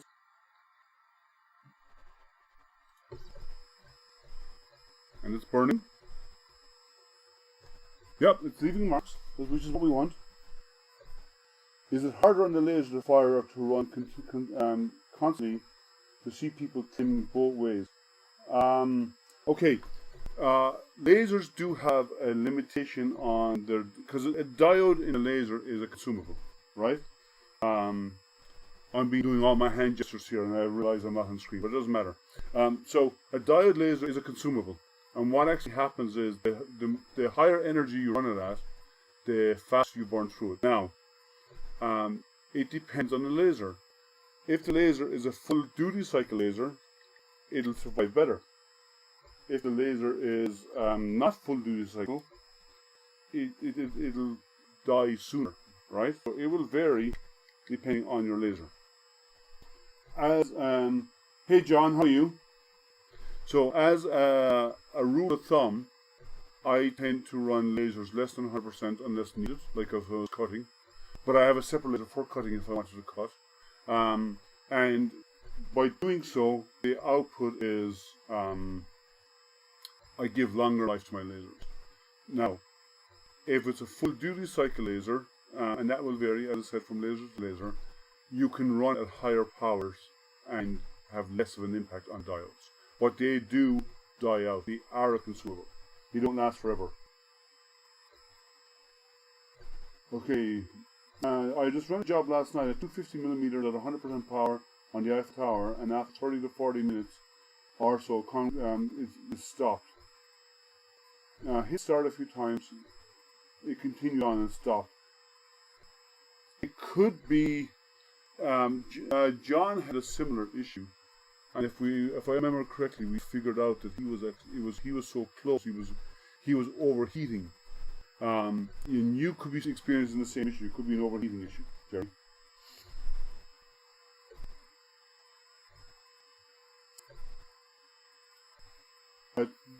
Some of you may or may not know John, but John is actually a member of my astronomy club, and he's also a solar system ambassador with NASA, like I am.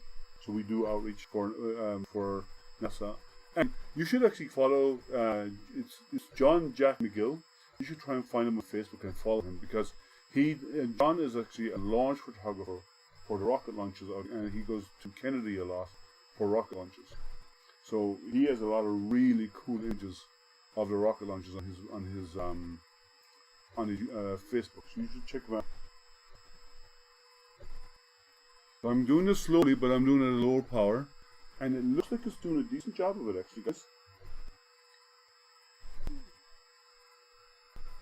While it's on the other side, I'm going to check, see how deep it is. It's actually making a good bit of a dent. So I didn't need to go at 100% power, because all that would do is, if I up my power, I can up my speed as well. But I didn't want to do this super fast. There's no point. I just want to see how it comes out for the initial cuts. Actually, let me bring in the closer 2-in-1 so you guys can see me here. See, wearing the glasses and being safe. Cooling is more important for lasers than other printers, than for printers. Cooling of your material, cooling for the laser head itself, yes and no, depending on what you're doing on your 3D printer as well. Cooling is important there. You don't want heat creep, so you want to cool your hot end. You don't want you're not trying to print something hot on top of something that's already hot when you're doing small components. This is a 5-watt laser, and this was sent to me before they announced the 10-watt. So the 10 watt's out there now. I don't, and so it is an additional cost for 10 watt. But a 5-watt is fine for what I do. Like on lasers, I burn out images on a piece of wood or engrave something on a piece of leather or something like that. So you're heading on Tuesday for the Crew 3 launch. Very cool, John. I can't wait to see your launch images for that. So I said, follow, and John, can you?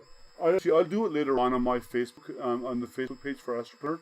I'll post out a link to John's page on Facebook, because there's a couple of other John McGills out there. I'll post a link to his page.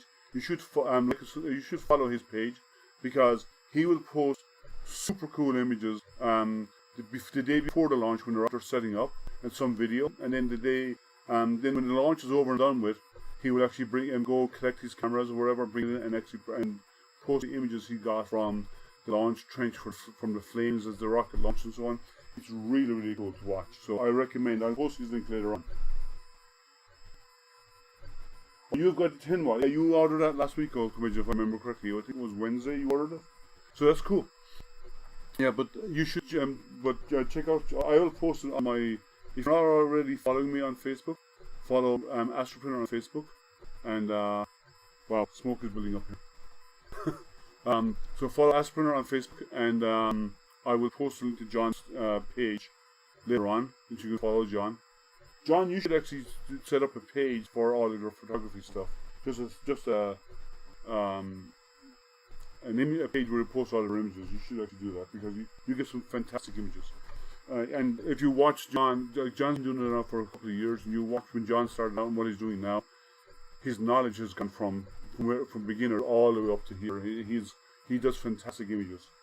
It's really cool to watch. And we get to see them all as well because he sends them all to us on the Facebook group for our astronomy club. So it's kind of cool. So it's cutting or it's engraving, and it's doing a decent job. I could actually go either a little bit faster or a little bit less power, but it's doing okay. It's about let's see, about 40% through. Those of you who do not see it, there is a lot of smoke. Actually, let me go turn on the fan to move this around one moment.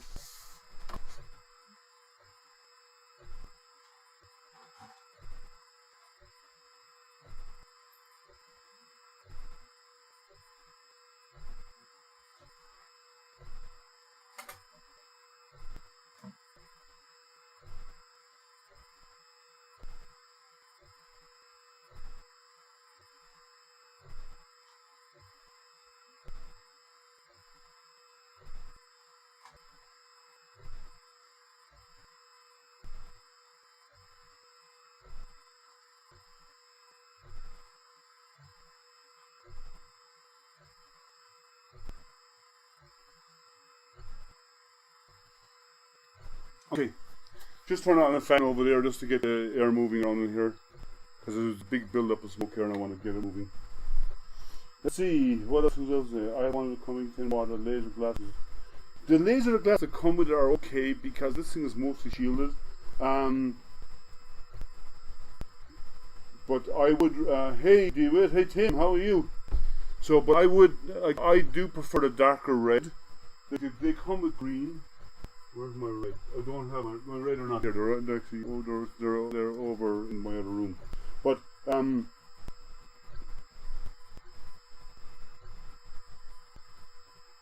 you can the red. I actually think the red is better. My opinion is the red is better. The red is it's a darker filter, but it works fine. These are okay because it's mostly shielded. And you're not going to be sitting there staring at this all the time. You're not going to be doing that. If you do, you're asking for trouble, right? You set it off, you stay in the same room as it, you stay nearby it. You want to always stay nearby a laser because if for any reason the x-axis stops moving or the y-axis stops moving, the laser is going to stay in one spot and it's going to be burning, burning, burning, burning. That's a fire hazard, right? If you had a set too high, you have a possible fire hazard. Never leave a laser on its own. Never leave a room when a laser is working. Like I have an enclosed K40 laser. Even though that's enclosed in a metal frame, there's no way I leave that alone. If for any reason I need to leave the room, if my son is around, I'll call him to do it, or I'll pause the job, go and then come back and resume again. That fan moving now is really helping. So it burned a little down the dark side. So I could actually, because of the soft material of the wood, I could probably back it off a little bit on power, or I could up the speed a little bit, which I can do. It's doing it 2100 at 70%. I could probably bring it up at speed a little bit more. But we're well into it now. We're about 60%, no 70%, 73% into it.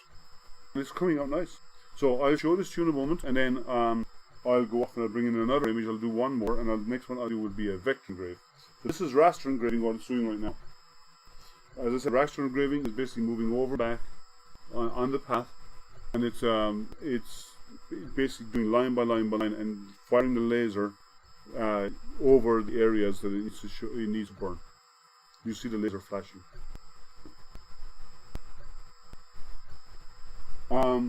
Pause works fine on the laser printer, and actually pause works fine on the 3D printer. During filament changes, I've actually paused my print, changed the filament, and resumed, and it works fine. And now it does vary per machine. I will admit, I have a couple of machines there that I never pause on. I have a couple of machines there that I pause on all the time, and I never have issues.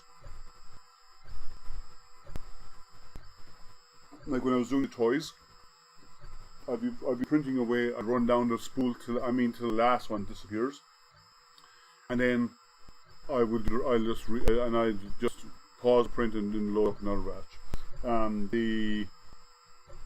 The focus printer, when it runs out of filament, it parks. You change the filament, it resumes, issue free on its own, with no problems whatsoever.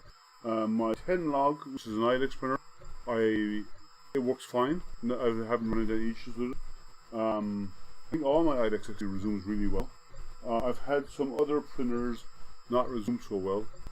An update on my CR10 Smart. I put in the new board, and the screen is all garbled. And I even tried flashing firmware onto both. No go. So the screen is bad on that one as well. So I'll do a bit of more. I'll spend a bit of time on it maybe later today, if I have time, and see how it comes out.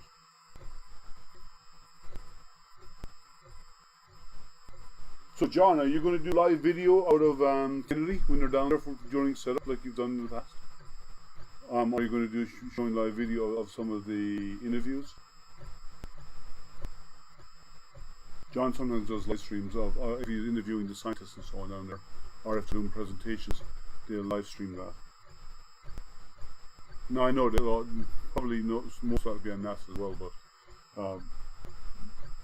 when you get to see stuff being put together and getting set up, it's really cool. This is close to be done. We're near the head. We're at 96%. Yes, it isn't very smart. I have to admit, I have other quality machines and I love them. They print continuously. They print really well. This CR10 Smart has been nothing but trouble. It's never worked for me. I haven't got one print on it. And I hate to say it.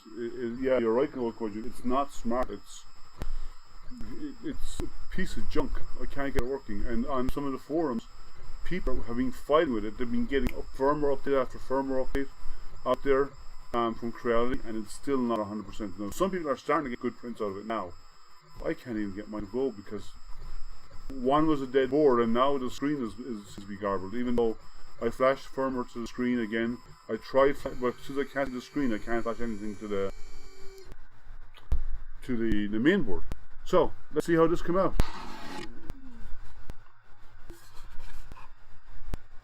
Not bad, guys. What do you think? Let's get a bit closer to you. Looks good. I'm going to do a vector this time. I'll do something more simple for a vector engrave. So let's get a different image. File. Open. Actually, before I do that, I'm going to delete that one. Let me share my screen so you guys can see what I'm doing. Yeah, it looks really good.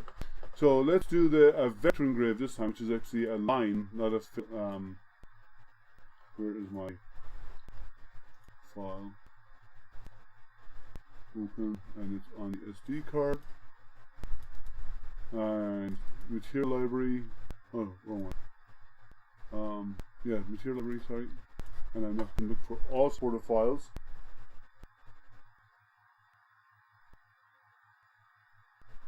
Don't know about traveling time, but we might want to do a FaceTime call with you. That's okay, John. You know I don't sleep. So let's pick another image. I don't know what this one is. It doesn't show. Let's see what this is. I don't know. Okay. Two little duckies. That's for Easter, but we'll do that anyway. Okay, so let's do this one. I'm going to do this will be nice as a vector engrave, and again I'm going to bring it down at the bottom, but I'm going to bring it a little bit further away. Actually, if I put it up here, no, I'll put it over here. And I'm going to do the same. So I'm going to zoom in. But for those who don't use Lightburn, the cool thing about the zoom in Lightburn, right? If I put my mouse up here and I zoom in, and that's where I'm zooming to. So you put your mouse over wherever you are and you use your zoom wheel, It brings you into your model, into your design. So I'm going to trace the outline of this. So that's the traced outline. If you look at how it looks okay.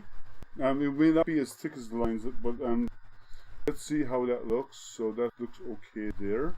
Let's see its position. So we do a shift and trace. See the position to make sure we don't interfere with where the other one is. So this is over closer towards me.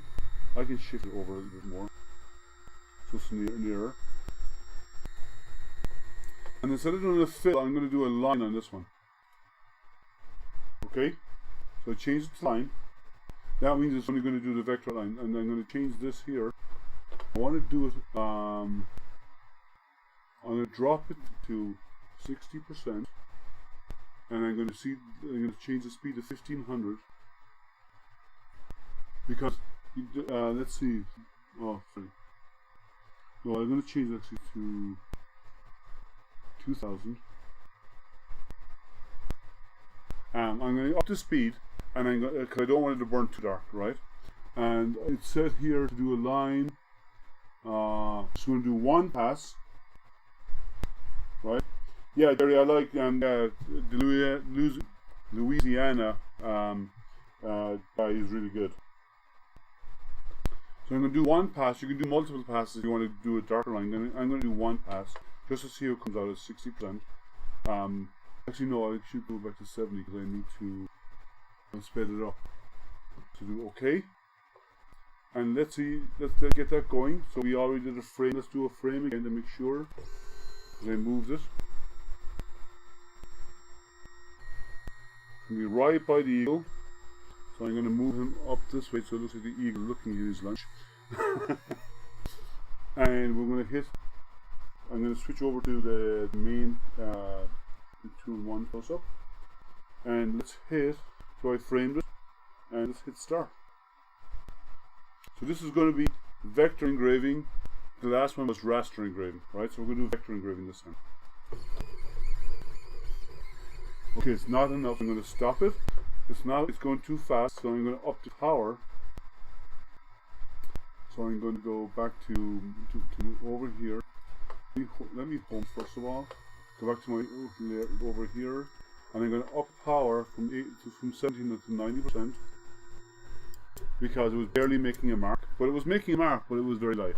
So I want to do a slightly heavier burn. Cool. You tried an AJ. Comgrow is sending him Z1 to try out. Yeah, the AJ are nice machines. I haven't used one, but I've seen a lot about them, and they look like nice machines. So again, let's hit start.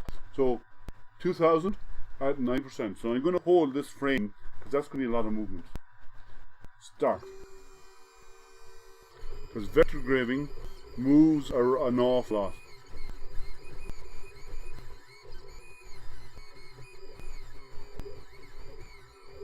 You can probably hear it because the microphone is close by.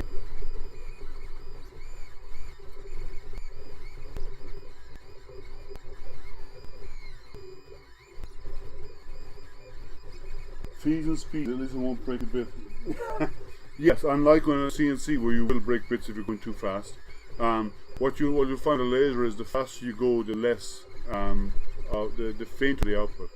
And you have to either up the speed, or drop the speed, or up the power.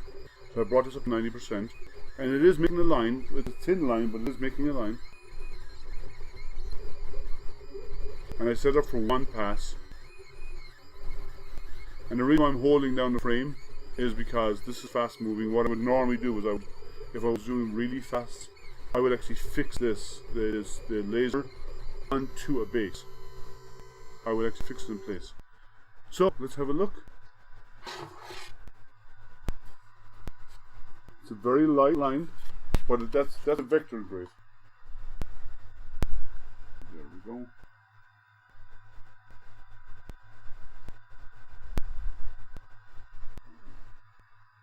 And it's still frozen. Oh, let me. Okay, let's go to the close-up for now, and I will reseat my camera. I'm going to do one more. So let me unplug my main camera and plug it back in again. And I'm going to see if that fixes it.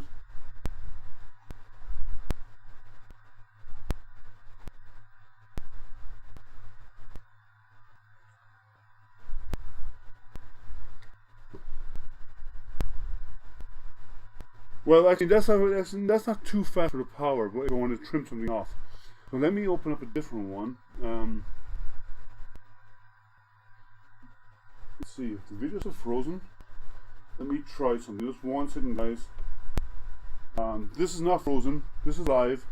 And I'm just trying to figure out why my video is, my main camera has stopped. So I'm going to go in here and make a quick change. My integrated camera, and go back again to my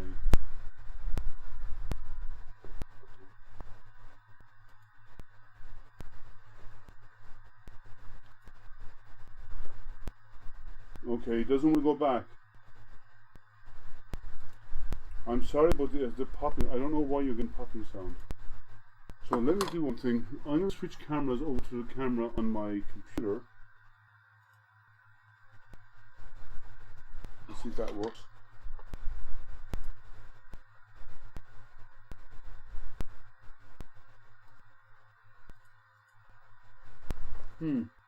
It doesn't want to bring up a main cam for some reason. Vectors do make small lines. They do, yes, it does make smaller lines. Let me try one thing with that camera again. I don't know why it's doing this, but I could try. I've tried rebooting the camera. I can try rebooting this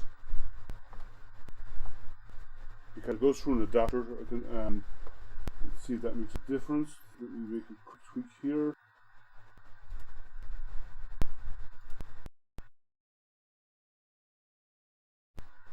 So my camera doesn't want to come back online. Okay, well that's fine. It is what it is. I did a reboot of it. I did reseat it. So what I'm going to do, we've kind of went over some testing with this anyway.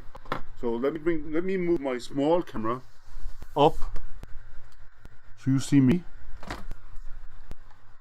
Okay, backup plan. Use the close-up camera on me for now. I don't know why this timed out. And it can't, even though it's powered up and everything's working, and I reseated all the cables, it didn't want to come back online, so that's fine. So it works. It works for vector engraving. It works for raster engraving. The output is nice.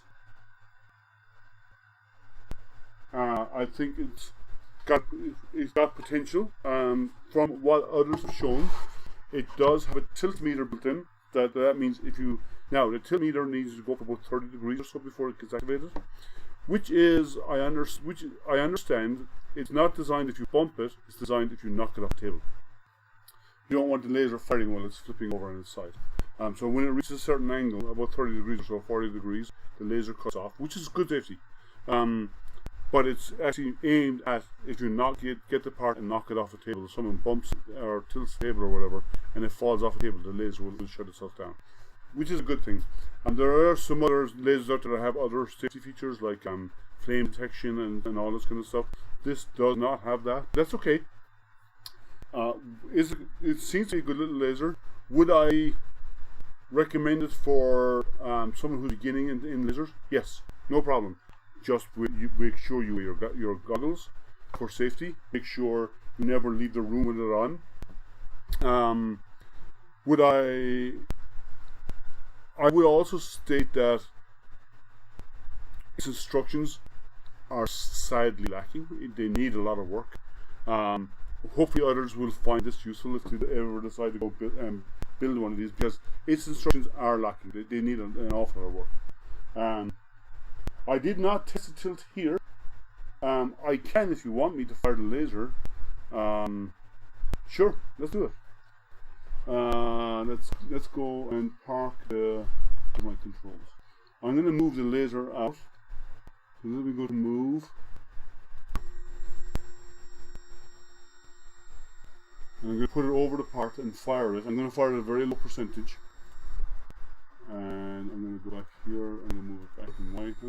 the center of the bed, of the area.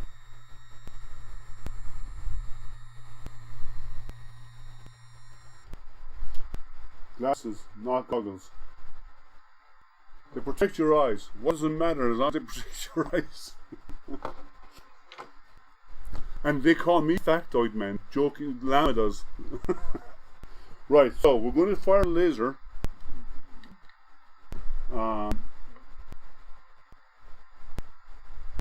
Yeah, 3% would be more than enough. So I'm going to go in and let me just do the settings here first of all.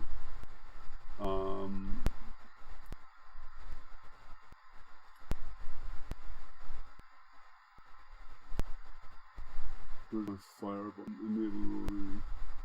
No.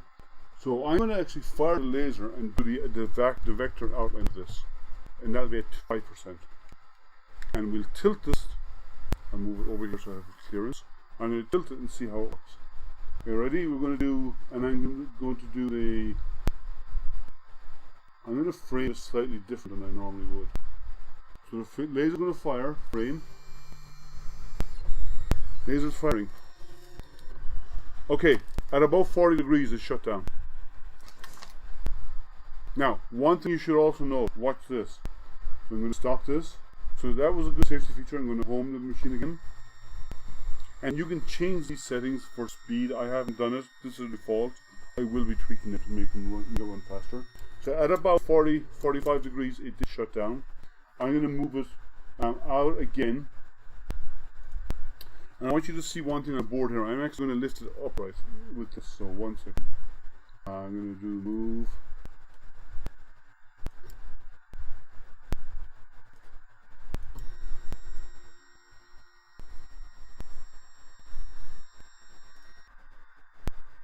And I'm going to move it backwards. The reason I'm going to show you this, the further away, now it's not saying it's safe, but the further away you get, the more diffuse the beam is, because the beam is coming out through a lens, being focused to a point, that's where your focal point is, where it does its best work. And after that, the beam actually crosses and spreads out. So if you watch the laser beam, watch the board here. I'm going to tilt the camera down because my other camera's not working. It's stopped for some reason. If you watch the size of the beam here, as you move away, it gets very big, very fast. So I'm going to do the same framing again, like I did a moment ago. If you watch the beam, as you move away, see how far out that beam gets spread? So it has less of an impact over distance, but doesn't mean it's safe to do.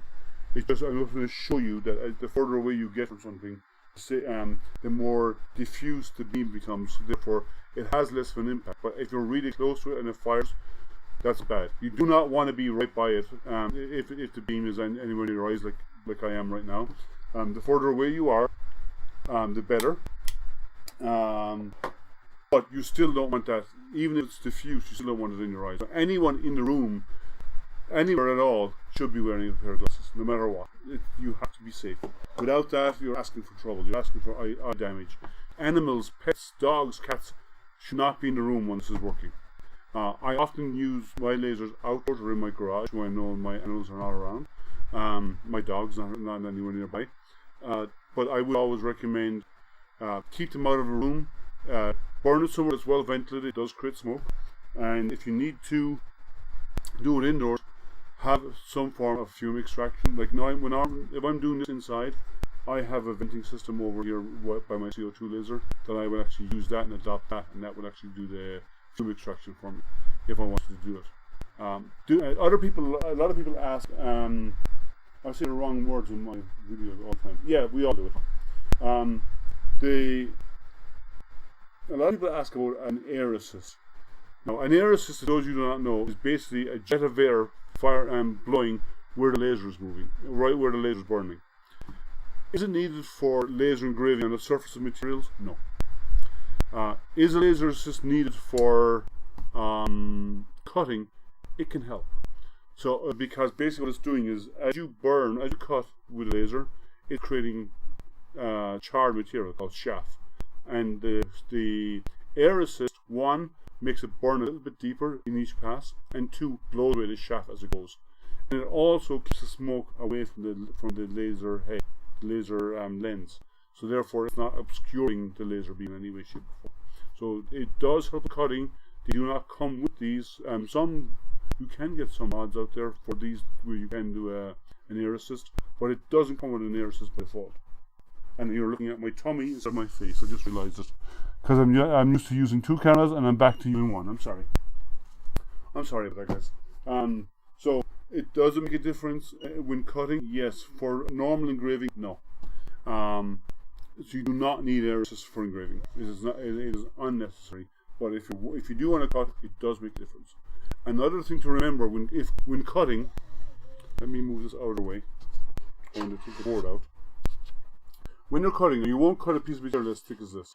This will do 3mm, maybe 5mm thick plywood. When you're cutting, normally you focus on the surface, right? But what you want to do is when you're cutting, you want to have the focus point halfway through the material you're cutting. The reason why you want to do that is you want to be able to burn, the energy needs to be there to be able to burn beyond that point. Now, there is a limitation on this one big limitation on this. If you do want to do cutting through multiple layers, what you could do is you could do a cut with a laser at top focus, then drop your laser down by about 1mm or 1.5mm, and do a cut again so the focal point is actually below the surface that you've already cut. You can, but there is, because the shield on this is fixed, it cannot be lifted or moved, and the focal length of that is so short. To cut more than 3 or 4, to cut below 3 or 4, maybe pushing 5mm, that red shield that's around the laser is actually going to get in your way, because you can't drop your focus more than 2mm. After that, your red shield is actually sitting on the material, and you can't drop focal point anymore. You can't move your focal point deeper into the product. So there is some limits on it, because it's not because it's a fixed focal point, it's because its focal point is so short at 20mm. So that does cause a bit of limitation. Let's see here. I set up a piece of MDF on the side of the laser, so dogs don't see. Yeah, that helps. I had a lot of char to wipe out inside the enclosure around the laser. Yes, because its focal distance is so small, you can't really evacuate the smoke out of there. So, and that smoke has got tar in it, and that tar will settle on the lens. So you should clean your lenses regularly. A bit of isopropyl alcohol and a microfiber cloth, dampen it, and then rub it gently, and that will actually clean off all the tar. After you do a burn, you should do it on a regular basis, because there is, like, I have other lasers whereas the focal distance is 80mm, and because of that distance, there is room underneath for airflow to take away the char and to blow it away. And not the char, that's the smoke that actually carries tar, vaporized tar from burning. And the glues in your plywood, the glue in the plywood would actually vaporize by the laser, and will eventually, some of it will settle on the lens. You need to clean them on a regular basis, very lightly, cotton buds, some isopropyl alcohol, clean the laser out. It's not hard to do, but it's recommended to do. Okay. So that's it, guys. It works. It works nice. It does a decent job. It does some nice cuts. Some nice engraving. I will do a lot more testing with this, as always. I will give it a bit of a run. Other people have done cutting. I didn't get any sample material with it. I seem to luck out every single time I get something. There's no samples to come with it for MDF or whatever. Some guys send them. I've got none with the Comgrow one so far. But I have my own material. We have something to burn on. That's all that matters. I'm not going to do a Tim Hugel and engrave my whole table. Those of you who did not see that, Tim actually did I think it wasn't an AJ, I can't remember who it was, but he actually did a laser setup, and he liked it so much that he engraved his whole desk with his logo, with his company TH3D logo. It was kind of fun to watch. It took about 4 hours, and he came back to it later, but I did a good job of it. But I wouldn't do that because there's so much smoke in the room, but he did. Air assist would assist removing it from the lens, you're right, but it would not completely prevent it. You still have to do cleaning. As I said, Q-tip, got some isopropyl alcohol in it, gently rub it after you're doing, especially if you're doing a long engraving or a burn. clean it off, you will find that the Q-tip will not come off clean. It will have smoke, it will have tar on it. That brown substance you clean off on the Q-tip will be tar. Because you're vaporizing, and some of that will be the vaporized glue as well. So a little drop of IPA will clean it. But air does assist.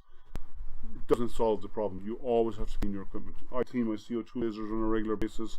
I clean every laser I use after using it. I just get a Q-tip and give it a quick wipe on the lens to clean it out. It does make a difference. So, Jerry, what exhaust fan you showed up in the stream a while back? Okay. So, any last questions? It's not a bad little laser. The focal length is a bit short, but it's not a bad little laser. It does work. It does a decent job. So I'm happy enough with the outcome. Any questions? Anything else? If not, I'm hoping next week. I'm waiting on to see if delivery happens on time. If it does, next weekend I may have another resin printer to show you. Another 5K resin printer which should be coming in. So I will keep you updated on that as it happens. Make sure you like, subscribe, and ding that bell if you have not already done so, because you get notified when I do post new videos and when I do post upcoming events like a live unboxing and so on. Please like, subscribe, and ding the bell, and you get notified. Follow me on Facebook as AstroPrinter, and follow me on Instagram. It's AstroPRTR on Instagram, I believe. But you can find me out there. And Jerry just posted a. What's that you just posted, Jerry?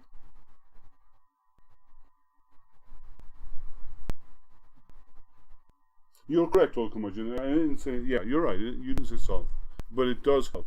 But quick cleaning after you're done doesn't take a lot of time. It takes a few moments, and it elongates the length of it. It elongates the life of your laser. So, and quick cleanup is all you need. So, any last questions before? Great stream. Okay, always happy to have you guys on here. You know that. Thanks for hanging out with us. Jerry got out of bed, early in the morning, especially for me, on 8 a.m. on a Sunday morning, just to come hang out with us. So, thank you, Jerry. Next week, all going well, if what I am expecting comes in, I will actually do Saturday, because I don't have anything on a Saturday morning to do next week like I've had for the last few weeks. So I might do another unboxing this coming weekend on Saturday, hopefully. And that's the link to the fan. Okay, so thank you all again. It was fun. We got it working. Thanks, Jerry, for the pointers, because you built one of these. Without that, we'd have got it done. It just took a little bit longer. The instructions are on the floor over here, and that's the best place for them. They need a lot more detail. They need to show close-ups. They need to explain stuff. It does none of that. It shows a small series of images, and that's it. It's very, very light, and they need to fix that. It needs a bit more instructions. But besides that, once the machine is together and it's working, it works, and it works fine. So,